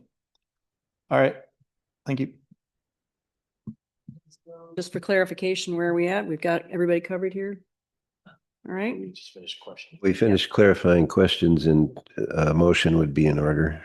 Okay, we've got Mr. Elwood. Would you like to make that motion? Thank you, Your Honor. Make a motion to not approve AB 25-062, an ordinance establishing a permit fee waiver as a first and final reading. Second. Okay, thank you, gentlemen. Motion made by Mr. Elwood. I'm sorry, Mayor, to Yeah. interrupt. So we want our motions to be affirmative in nature. They're best for tracking. If Councilmember Elwood does not feel comfortable making the motion or wishes to make an amendment to the motion, he may do so. Okay. Brenda, would you like to Yes. figure that one? Let me take a please? crack at this. Please do. Thank you for that correction there, Council. I move to, should be easy, but I can't think of the words. Do you have any recommendations on how to make this affirmative? If you are not comfortable making the motion, Councilmember Elwood, I would ask the chair to call if there is another council member that is interested in making this motion, or you would make an alternative motion. Would it be in order to move I'm sorry, I should seek recognition. Mark, can I help you?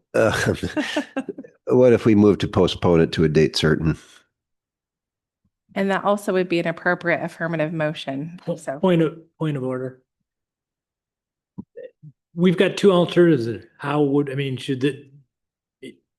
If there's alternatives, how do we move either alternative before? Because I think that's what Mr. Elwood's trying to do is we've got two alternatives. So would my affirmative be, I move. recognize the chair as a procedural matter. Thank you.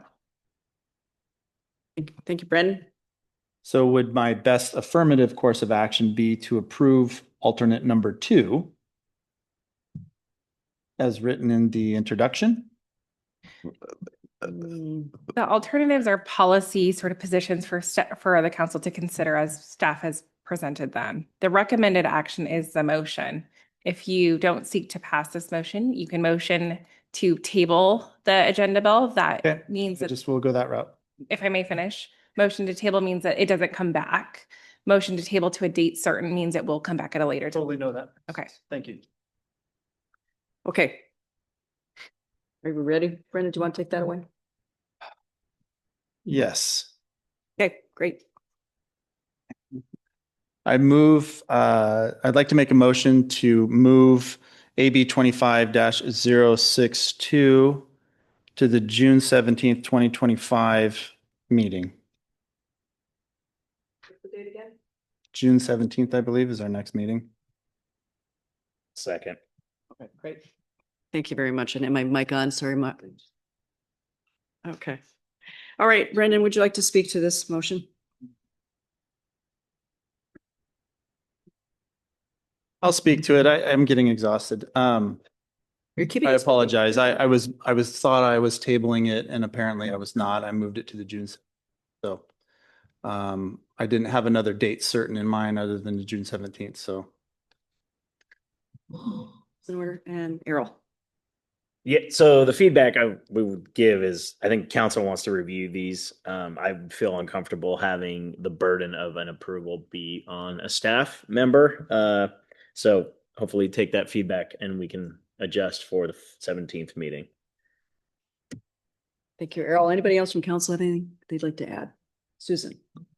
I agree. I think it's a good idea to take a closer look, do something to it, but maybe a little bit of a modification after we've chatted about it. Mayor, City Administrator here, if the maker of the motion would like to amend the motion to move it out to another date, I believe July 1st is another option, or July 15th, if they want to look at it a little bit later. Thank you. Sorry. Can we change? I guess the question before you ask that is to ask whether staff can get it ready. I mean, moving it to the next one is putting a lot of time on staff. That's Yeah. And I'm more than happy to move to July. I would suggest to be fairly straightforward to if the consensus or the appearance is that the council would like to change this to have a council approval, it wouldn't take too much to change this ordinance to provide for that. Errol, yep. Question for council. Can we make a motion to amend it and table it? Or is there a date certain now that? Okay, so I believe that the motion on the table is a motion to table this to the next regular city council meeting, June 17th. That motion was seconded. We are required to have a vote before we make another amendment or different competing motion. So starting with that, we'll need a vote. After that vote passes or dies, then you can make a different vote. Motion to table without a date means that the motion, that legislation dies and doesn't come back. If you wish to table it to another time or make an amendment, you may do so at that time, but we need to have a vote on the current motion to table it as that was made and seconded for June 17th. If I may raise a point of order, and it's a clarification for you, Kendra, cannot a motion be tabled and it simply requires then a majority vote to remove it from the table and bring it back before council? It doesn't automatically die. It can in fact be reborn, so to speak. That is correct. It can be reborn. Okay. I'm having a great time. This is awesome. Okay, so the motion before, I'm going to read the motion now, unless anyone else has anything else to say. Okay, the motion before us is to move or table. I guess we'll use the word table. Or move. Let's go with move. AB 25-062, an ordinance establishing permit fee waivers as a first and final, to June 17th, city council meeting. All in favor? No, hang on. I'd like to speak to the motion. I'm going to vote against it. Because I hope that it gets turned down. We then bring back to ourselves a motion such that it will be moved out into July or a later point in time, such that it can be better considered, put less pressure on staff. This one is not time limited. So I intend to vote against the motion before us. Okay. Anybody else? Susan? I agree. Okay. Anybody else wish to make a comment? Okay. All right. So Kendra, where are we at now? For the vote. I'm going to call. Okay, motion for us is to move AB 25-062, an ordinance establishing permit fee waivers to a June 17th city council meeting. All in favor? Okay. That's for the Any opposed? Nay. Nay. Nay. Okay, that fails. Thank you so much. That's a unanimous failure. Yes, totally unanimous. That's Jurassic Parliament for you. That's right. I thought you could amend your motion. Your Honor? Yep. I would like to move that Agenda Bill 25-062, an ordinance establishing permit fee waivers be postponed until the July 15th regular city council meeting. Second. 15th. Okay, would you like to speak to that motion? Mark? Nope. Good. Well, I just, want to be completely transparent here. And Susan, anything you'd like to add? Nope. 2 nopes, and here we go. Anybody else? Okay. The motion before us is to move AB 25-062, an ordinance establishing permit fee waivers to the July 15th City Council meeting. All in favor? Aye. Aye. Any opposed? Oh, boy, here we go. 7-0. That has miraculously succeeded. There we go. Thank you, everybody. Item 14, AB 25-063, resolution awarding 2025 sidewalk gaps project. Mr. Rigos, we would like to hear your staff report tonight. Thank you so much. Thank you, Mayor. Smile too, by the way. Yeah, it's good to be here. This project is all about sidewalks. Sidewalks are great for our community, for quality of life, for public safety, and for exercise. And so for our 2025 sidewalk projects, we've got 4 of them. First one's at Southeast 140th Street from Eagles Nest Place towards the future roundabout near Twin Falls Middle School. We've got another project at Thrasher Avenue Northeast from Northeast 2nd Street to North Bend Way. That's right next to Torgerson Park. Third project on the list is North Bend Way from Dahlgren Family Park to Snoqualmie Valley Trail. So again, it's right next to a park. It's linking there. So that's good news for our residents. And then the fourth project is also on North Bend Way from Tanner Road to 140th Street. And that's nearby Snoqualmie Trail. We did receive 7 bids on this particular project, and great news is that the low bid was $500,000, approximately less than the engineer's estimate. So that's excellent news. For funding for this, we use transportation impact fees and our transportation benefit district. Again, that's funded through that 0.2% sales tax. The first project that we have on our list has slowly been moving up our 6-year TIP over the last 10 years, and now it's near the top. And so this will be great for the middle school kids and the families out there. We have a vicinity map for you on page 413. That shows where those projects are located. So we would like to get started on construction in June for this project. So looking for your approval of this contract tonight with Fury Siteworks. Thank you. Thank you, Mr. Rigos. Any questions from, Carol? What's the general timeline? So if you start in June, when do we think completion will be? And will they be going on simultaneously? Good question. I can find out for you and send you an email following this. I don't think that's bearing on whether or not you're approving this tonight, but I'll find out and let you know. Let all council know if you'd like. Thanks, Errol. Anybody else? Okay. Let's see. This came through. Okay. I think Heather, Councilmember Cullen, would you like to make the motion, please? Sure. Motion to approve AB 25-063, a resolution accepting bids and awarding the construction contract for the 2025 Sidewalk Gaps Project to Fury Siteworks. Thank you. Do I have a second? Second. Okay, Christina. Motion by Heather Cullen. Would you like to speak to your motion, Heather? I would. Sidewalks are integral for public safety. All the ones that we've put in recently out towards the east end of town are used heavily now. It's really nice to see, and I think having them all come together is going to be great for our community. Thank you, Christina. Make a comment. Yeah, I'll echo Councilmember Cullen's comments. We've seen over the last couple of years the success of these projects, and this is just a continuation. Look forward to the summer when they're complete. Great. Errol. Yeah, I'll highlight a couple of these spots on the east end of town. I think this is just a great example of how things occur, albeit maybe slowly, but on a city level. I mean, we had the Dahlgren Park project go through, and all the families on the east side are now using that, and they're navigating through the neighborhood safely now with the sidewalks on Tanner Road and whatnot. But then there's a critical part here on project site number 4 that will fully connect most of the neighborhoods to North Bend Way, and then even further with project site number 1. So once again, opportunity starts with infrastructure, and I think having this across the way on the east side is going to be massively impactful for all the families there, as well as the middle school. So I'm very excited to see these finish up. Thanks, Errol. Anybody else from council? Alan.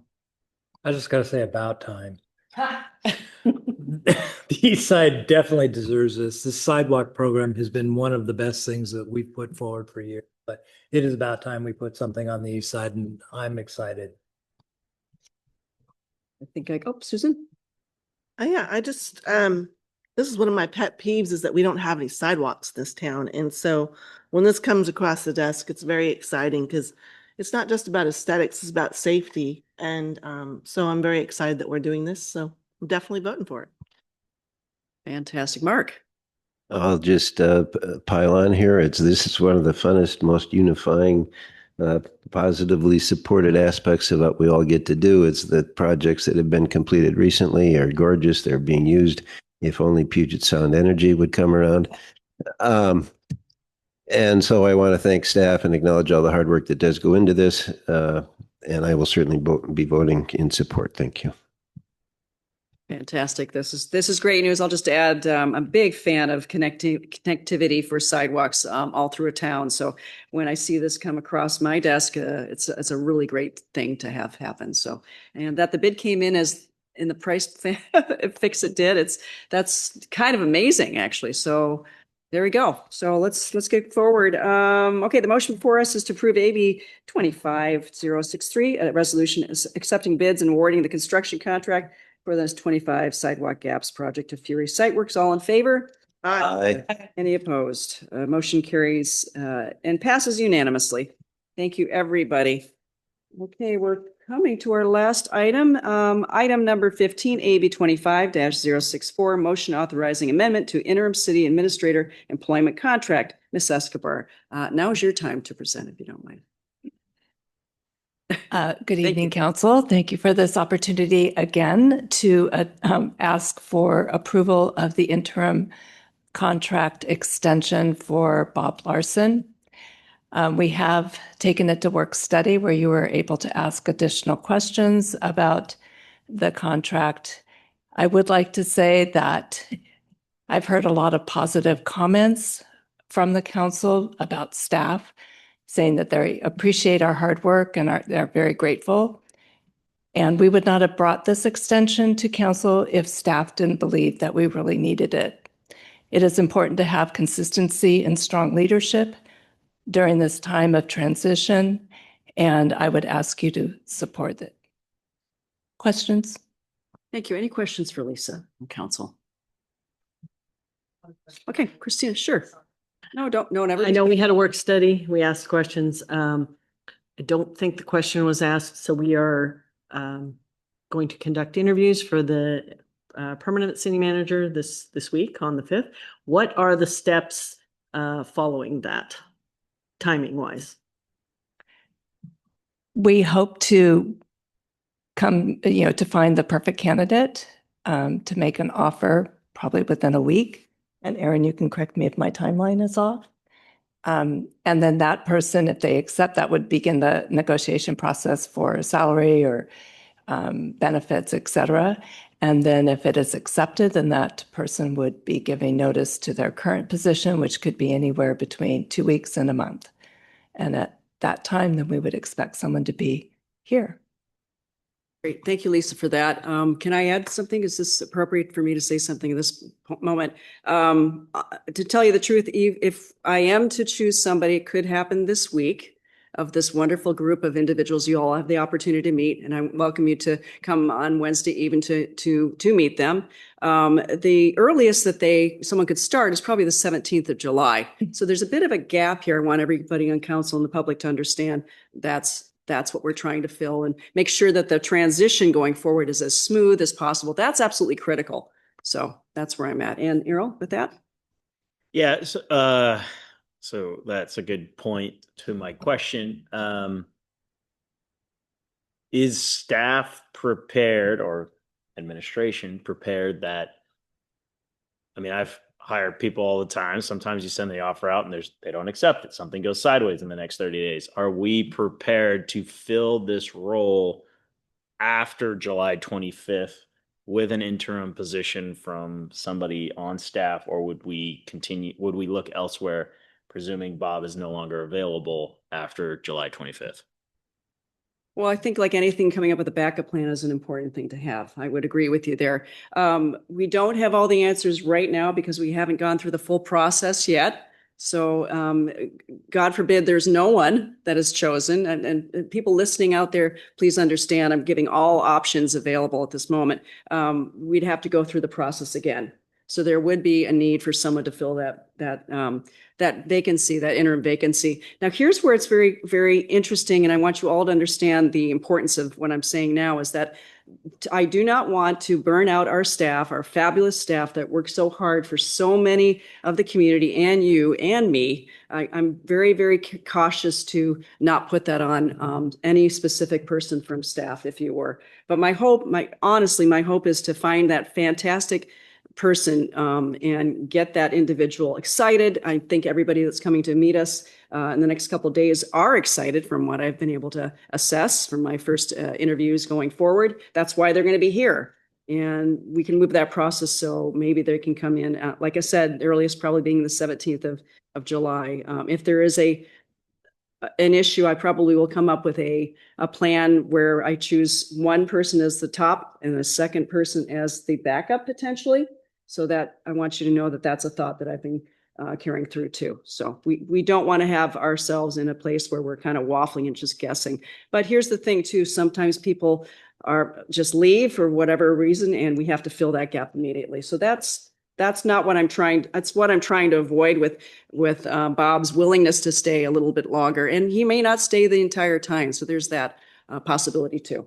So we'd like to hit the ground running, get this new individual up and rolling and excited about their job with us and getting to know the council, yourselves, obviously, staff, a crucial part, of course, and the community. So I'm looking for that go-getter and I'm excited about it too. So anything else I can answer, I will be happy to. And Heather, I think. So I will be supporting this motion. Point of order. We're clarifying questions. The motion needs to be brought forward. We haven't done that yet, no. But okay, Brennan, let's start with you.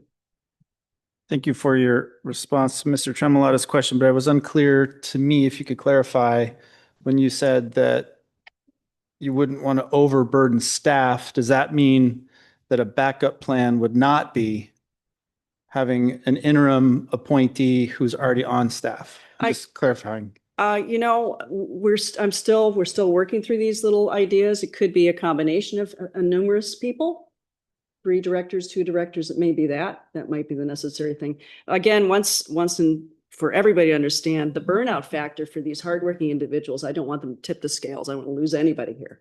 They're all fabulous individuals. So am I able to add something? Yeah. And I would say that, there are several different issues that we're working through that are very complex. Having somebody who's seasoned and wise to bounce ideas off of or to help navigate through has been very helpful. We don't know where those issues will be at the time that we make the transition for the city administrator. So there are a lot of moving pieces right now, which is why we can't be definitive on what we will need when we'll need it. But we do know that we need strong leadership in place to help us. Thank you, Lisa. Well said. Anybody else? Okay. Councilmember Johnson, would you like to make the motion? I move to approve AB 25-064, authorizing the mayor to execute a First Amendment to the employment agreement with interim city administrator Robert Larson in a form and content acceptable to the city attorney. Second. Thank you. Mark, would you like to make a comment to your motion, please? I think, Dave Miller left in December. We were incredibly fortunate to have Mr. Larson be willing to step forward during this time of transition. His guidance, I think, has been exceptional. Ms. Escobar has spoken, I think, sincerely to his impact, which has been nothing but positive to my knowledge on staff and keeping the city, as I would say, on the rails.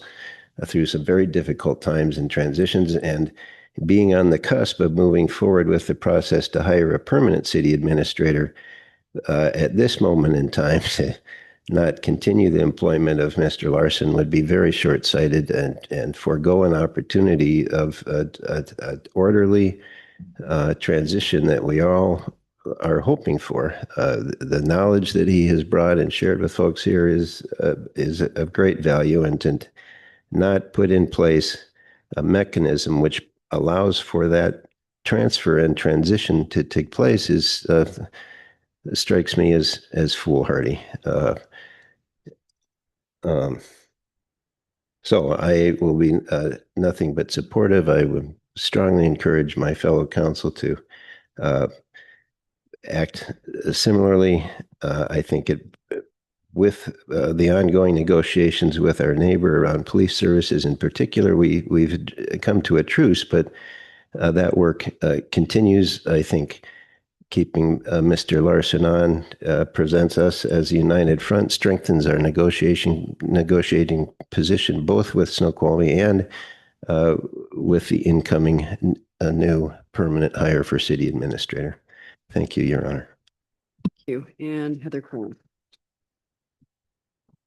Well, I'm feeling optimistic about our hiring process on Thursday. I am feeling optimistic that it's going to go well and it's going to go quickly. I do believe we need to carry on with Bob during the transition, much like we are with the Snoqualmie Police while we transition to the Sheriff's Department. I think it's the best thing for our city to not have a gap without a city administrator, and I will be voting for it. Thank you, Heather. Anybody else from council wish to comment? Okay, Errol. Yeah. So I've debated this internally for a while, and none of my internal discussion has been about Bob's performance. He's clearly seasoned. He's taken on probably the most difficult interim period that anyone could imagine, and he's helped the staff immensely. So I don't want any of my comments to be steered toward him, more so the role and the administration and where we're heading. I am going to support it. I hear the staff loud and clear, and I hear the need. I also believe that we have performed well as a council, and much of that is the working of Bob in the background while we're doing our open debate and have you. I do want to point out and just put on the table very clearly that I've heard the term burnout tonight. I've heard some other items about the need, but this city is facing some serious decisions in the near future. A lot regarding the budget. And I want to make sure the administration is aligned with council that burnout may occur if we're asking our staff to do more with less. And I don't know that there is frankly a path forward where that doesn't become a reality. We've had Mr. Cha presented a fiscal sustainability study along with another financial analysis and some budget planning that involved a discussion about a levy lid lift. And I can tell you, I would not be comfortable engaging a conversation about a levy lid lift without doing everything we can internally to make sure that we're spending our money appropriately. And so I understand where we are at today, the transition. That makes a lot of sense. I'm going to support this motion, keep Bob on board, make sure we have that transition. But I want all my colleagues here and the administration to understand that this should not set a precedent on spending, in my opinion, on staff. And there's going to be hard conversations. And that's just the reality. So I appreciate all of Bob's work, and he's been here through a very difficult time, and I think he's made a huge impact positively for that. But I would be remiss to vote for this and not have that expressed. Thank you, Errol. Okay, Ellen. Yeah, I've had a conversation with Bob this afternoon, and nothing to do with Bob. I think he's done a good job, and I think what Errol's conversation kind of leads to exactly where I'm at. Right now, we need to save every bit of money, and I have a lot of faith in our directors in being able to take this transition forward. So that's my thinking on this at this point. So I am not going to be supporting this. Thank you, Ellen. And Christina, sorry. Thank you. So I want to give my sincere thanks to Bob Larson for his dedication and guidance to the city of North Bend, like my colleagues, over the past 6 months, which took him out of retirement and away from his family. His extensive knowledge and experience have been appreciated by me and the council. While my vote tonight is not to extend this contract, it is not a vote against Bob, but a vote in favor of the talented city staff who are already moving forward with implementation plans for the many items currently on the city's plate. And again, thank you, Bob. Anybody else? Susan. I want to say thank you to Bob for helping us out in this interim time. We definitely needed the help. But I'm also very budget concerned, and so I will not be supporting it, as I feel like we need to save every penny we can, and we have some excellent directors that can fill that void for the next few weeks or so. Heather? So if this vote didn't go through and we put one of our excellent directors in place, are they going to they're going to keep the same pay but they're doing 2 jobs?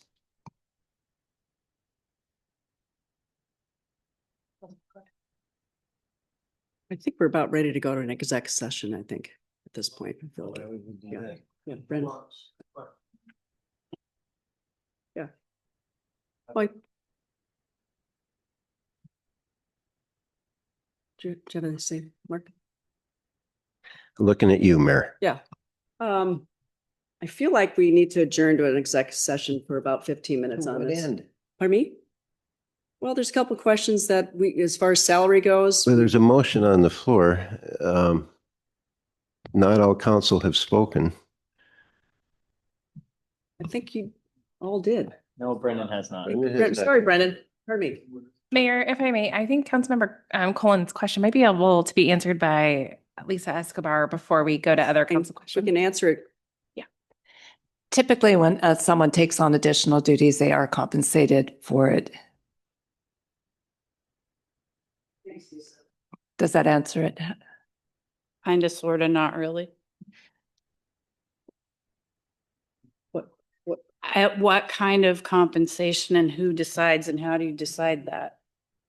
Well, typically it's been about 5% of what they typically make, and that's been a standard amount, but. Does that work? Okay. Thank you. Yeah, this is an interesting question because I hear my colleague concerns about finance and so forth.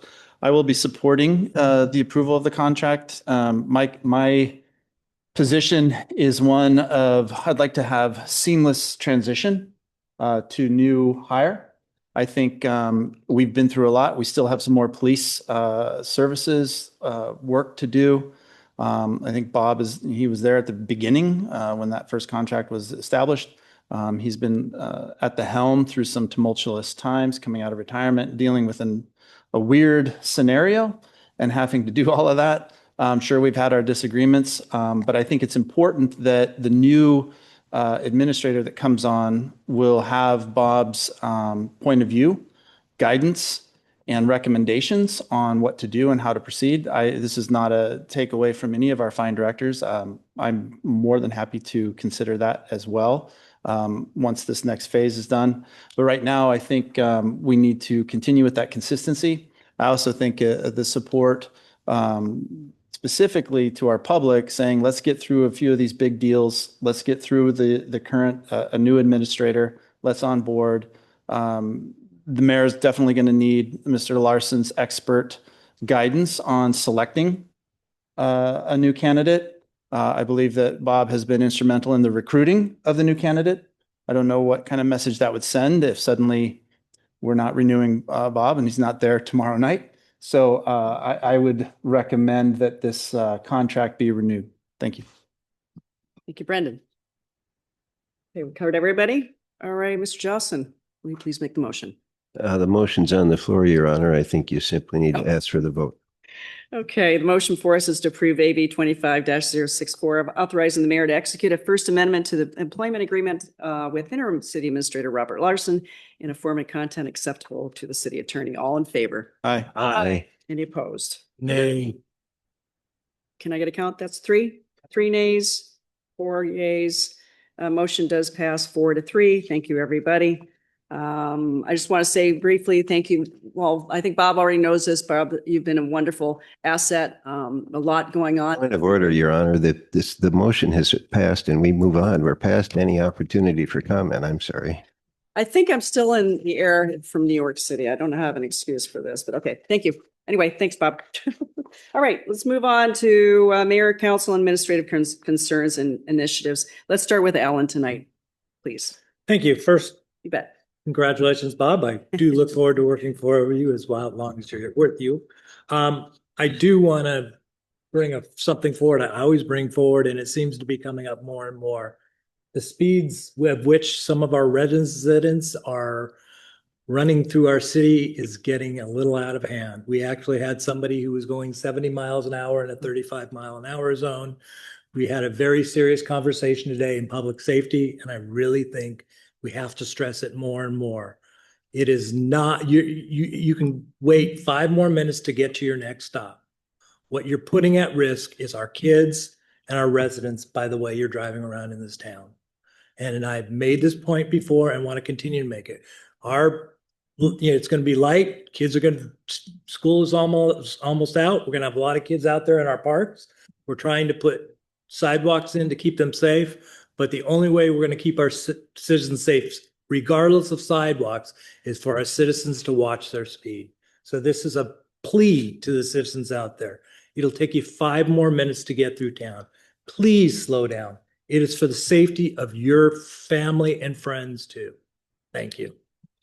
Thank you, Alan. Christina. Yes, thank you. Adding to that, we had public health and safety today, and we talked about the e-bike situation again, and that continues to be investigated. But the one comment that was recommended is not to residents that are having issues is that they also reach out to King County Councilman Sarah Perry, as this has been a bigger issue, not just with the city of North Bend, but most cities here on the east side. And so that was new information. I just wanted to share it with the public and with my fellow council members. So thank you. Christina and Mark. Yeah, I love governance. Isn't this great? We get to come together and, when we're in session, we're empowered with an incredible authority. And then we adjourn and we go home and we too become citizens when we walk out the door. I want to thank everybody for participating in this, for your sincere commitment, hard work, doing your homework, showing up. It's not easy. And I know we're all feeling a little bit exhausted because, well, we spent a lot of time on the police services contract. So that's going to transition me to calling out in particular Bree Kevrin, who was in this office through the night on Thursday, May 29th, writing, I thought it was a pretty solid press release and news release to go up on the city's website because we'd been in session, and the next night Snoqualmie was in session. And similarly, Bree was back in the office all night, missing family activities, and the commitment is remarkable. It's not unusual. I mean, there's other staff who similarly feel strongly and behave in ways that are remarkable to me, and we're very lucky to have them. I happened to, witness that, and I just wanted to say how thankful I am, and I hope that it is recognized by her employers and that she is compensated with the appropriate time off and so on and so forth, because this issue of burnout is real. I don't know if you've noticed that Sideview Park is looking immaculate. That's because come Thursday, the first farmers market of the year is going to happen. I think the weather is slated to be spectacular, and I, for one, plan to be there, and I'm looking forward to it after a day of interviews here at City Hall. Thank you. Mark and Earl. We got osmosis or something, because I literally have written Bree Kevrin on my note of reminded I can't stop. But I will just reiterate that, this was a tough 6 months, but surely the last 2 weeks have been incredible for Bree. And there have been many opinions spread around the valley professional and otherwise, about how this information has flown, both from our side, their side, the press. And I could have not be more proud of how professional you were and answering, I know, emails from myself and other council members on how we wanted to make sure communication goes out. Just first class effort, incredible work. And I know how hard you have been working, and I can't imagine how difficult the last at least couple of weeks have been. So thank you so much. I wanted to make sure you heard that from us. Thank you, Errol and Heather. I have two things, and I'm really not copying you guys. Well, maybe the Bree thing. So Bree, the communication is amazing. And by the way, you got me watching Snoqualmie City Council meetings with your link. So well done. I do click on your links. I do read everything you put out. And so well done. My second thing is Christina's. The electric bikes and electric scooters are completely out of control with I believe them to be middle schoolers. I really think we somehow need to educate maybe through their schools. I don't know how to go about it. Definitely get the word out to the parents, but they're not being safe. They're zigzagging. They're not wearing helmets. They're going too fast, and it's very dangerous, and someone is going to get very hurt. So I hope we can spread the word and work on this to get it a safer situation for our youth. Thank you. Thank you, Heather and Susan. Well, I concur on both of those topics. E-bikes it's crazy. Someone's going to get killed or maimed or something. It's going to be horrible. And we need community involvement to try and resolve this because it's so bad. I saw I'd say 10 of them down North Bend Way doing wheelies, blocking traffic. It was crazy. And they have no helmets on. It's a nightmare waiting to happen. But on a good note, kudos to Bree, because this has been pretty stressful, and the lack of the communication hasn't been, I don't know, so great out on the social medias and stuff. And Bree's been setting the record straight and saying what the facts are. And that's what we need. So I appreciate that very much. Thank you, Susan and Brendan. Thank you. Yes. Nice work, Bree. It's an interesting time. It's definitely a growth time. So hopefully you're embracing the stress of it all, because it does expand your skill set. So well done you on that, right? I also want to make a comment on the alternate motions. So I apologize. My brain went blank on how to make that an affirmative. And I know in the past when we've had alternative motions on the agenda bills, the motions have already been articulated. So I'm wondering if that's something, because I appreciate having council can do this or council can do that. I really appreciate that. But it would be, if it's possible, to have, if you do it, here's the motion for that, here's the motion for this. So I don't have to put you on the spot, Kendra or Susie or anybody else, if that makes sense. So I would just encourage that kind of involvement, because I know we've done that before in the past where those motions have been presented. So thank you for that. Thank you for all the hard work, especially on the form-based codes and having to deal with that. There was a lot of work in there. Even in our committee, and you got through planning. You guys had to go through it several times with many people with a lot of opinions. So I appreciate your patience and recommendations on that front. And then the other thing too is that I would like to say Valley Center Stage, which is housed at Salal Grange, has a production of Comedy of Errors. It's a Shakespeare play that is still running. So if you want to get out, it's set as a Western. It's fun. Go check it out with your family. All ages welcome. And it runs this weekend and then next weekend. Closes on Father's Day. Thank you. Thanks, Brendan. Bob, we're going to go to you now. Thank you, Mayor.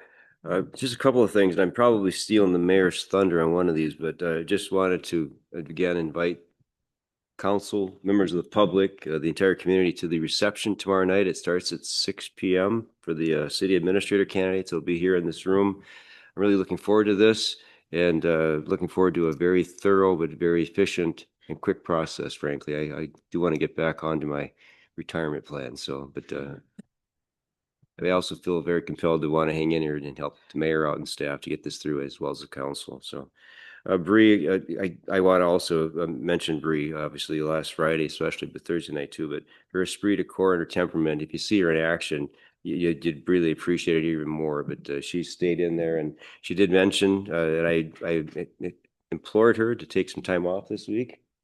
And she was very, very elegant in her obviously expressing. Just so everybody understands, she had a big neighborhood event last Friday, but she felt she needed to come in and help out. And I was really impressed with that, because usually Friday nights, she's already been off most of the day. She worked them out throughout the day. Martin and her tried to track me down. I was out for a early morning hike and I won't go into details, I got stuck up there, but got back about noon, and phone was lit up pretty good. But I do apologize for that. And I think it's well worth Martin and noting his participation as well, helping out and getting that done. That was a big deal. And then I also want to thank the council for the vote tonight.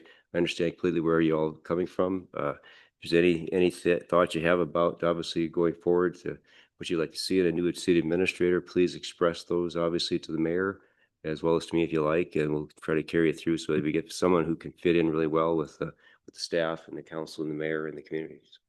Thank you.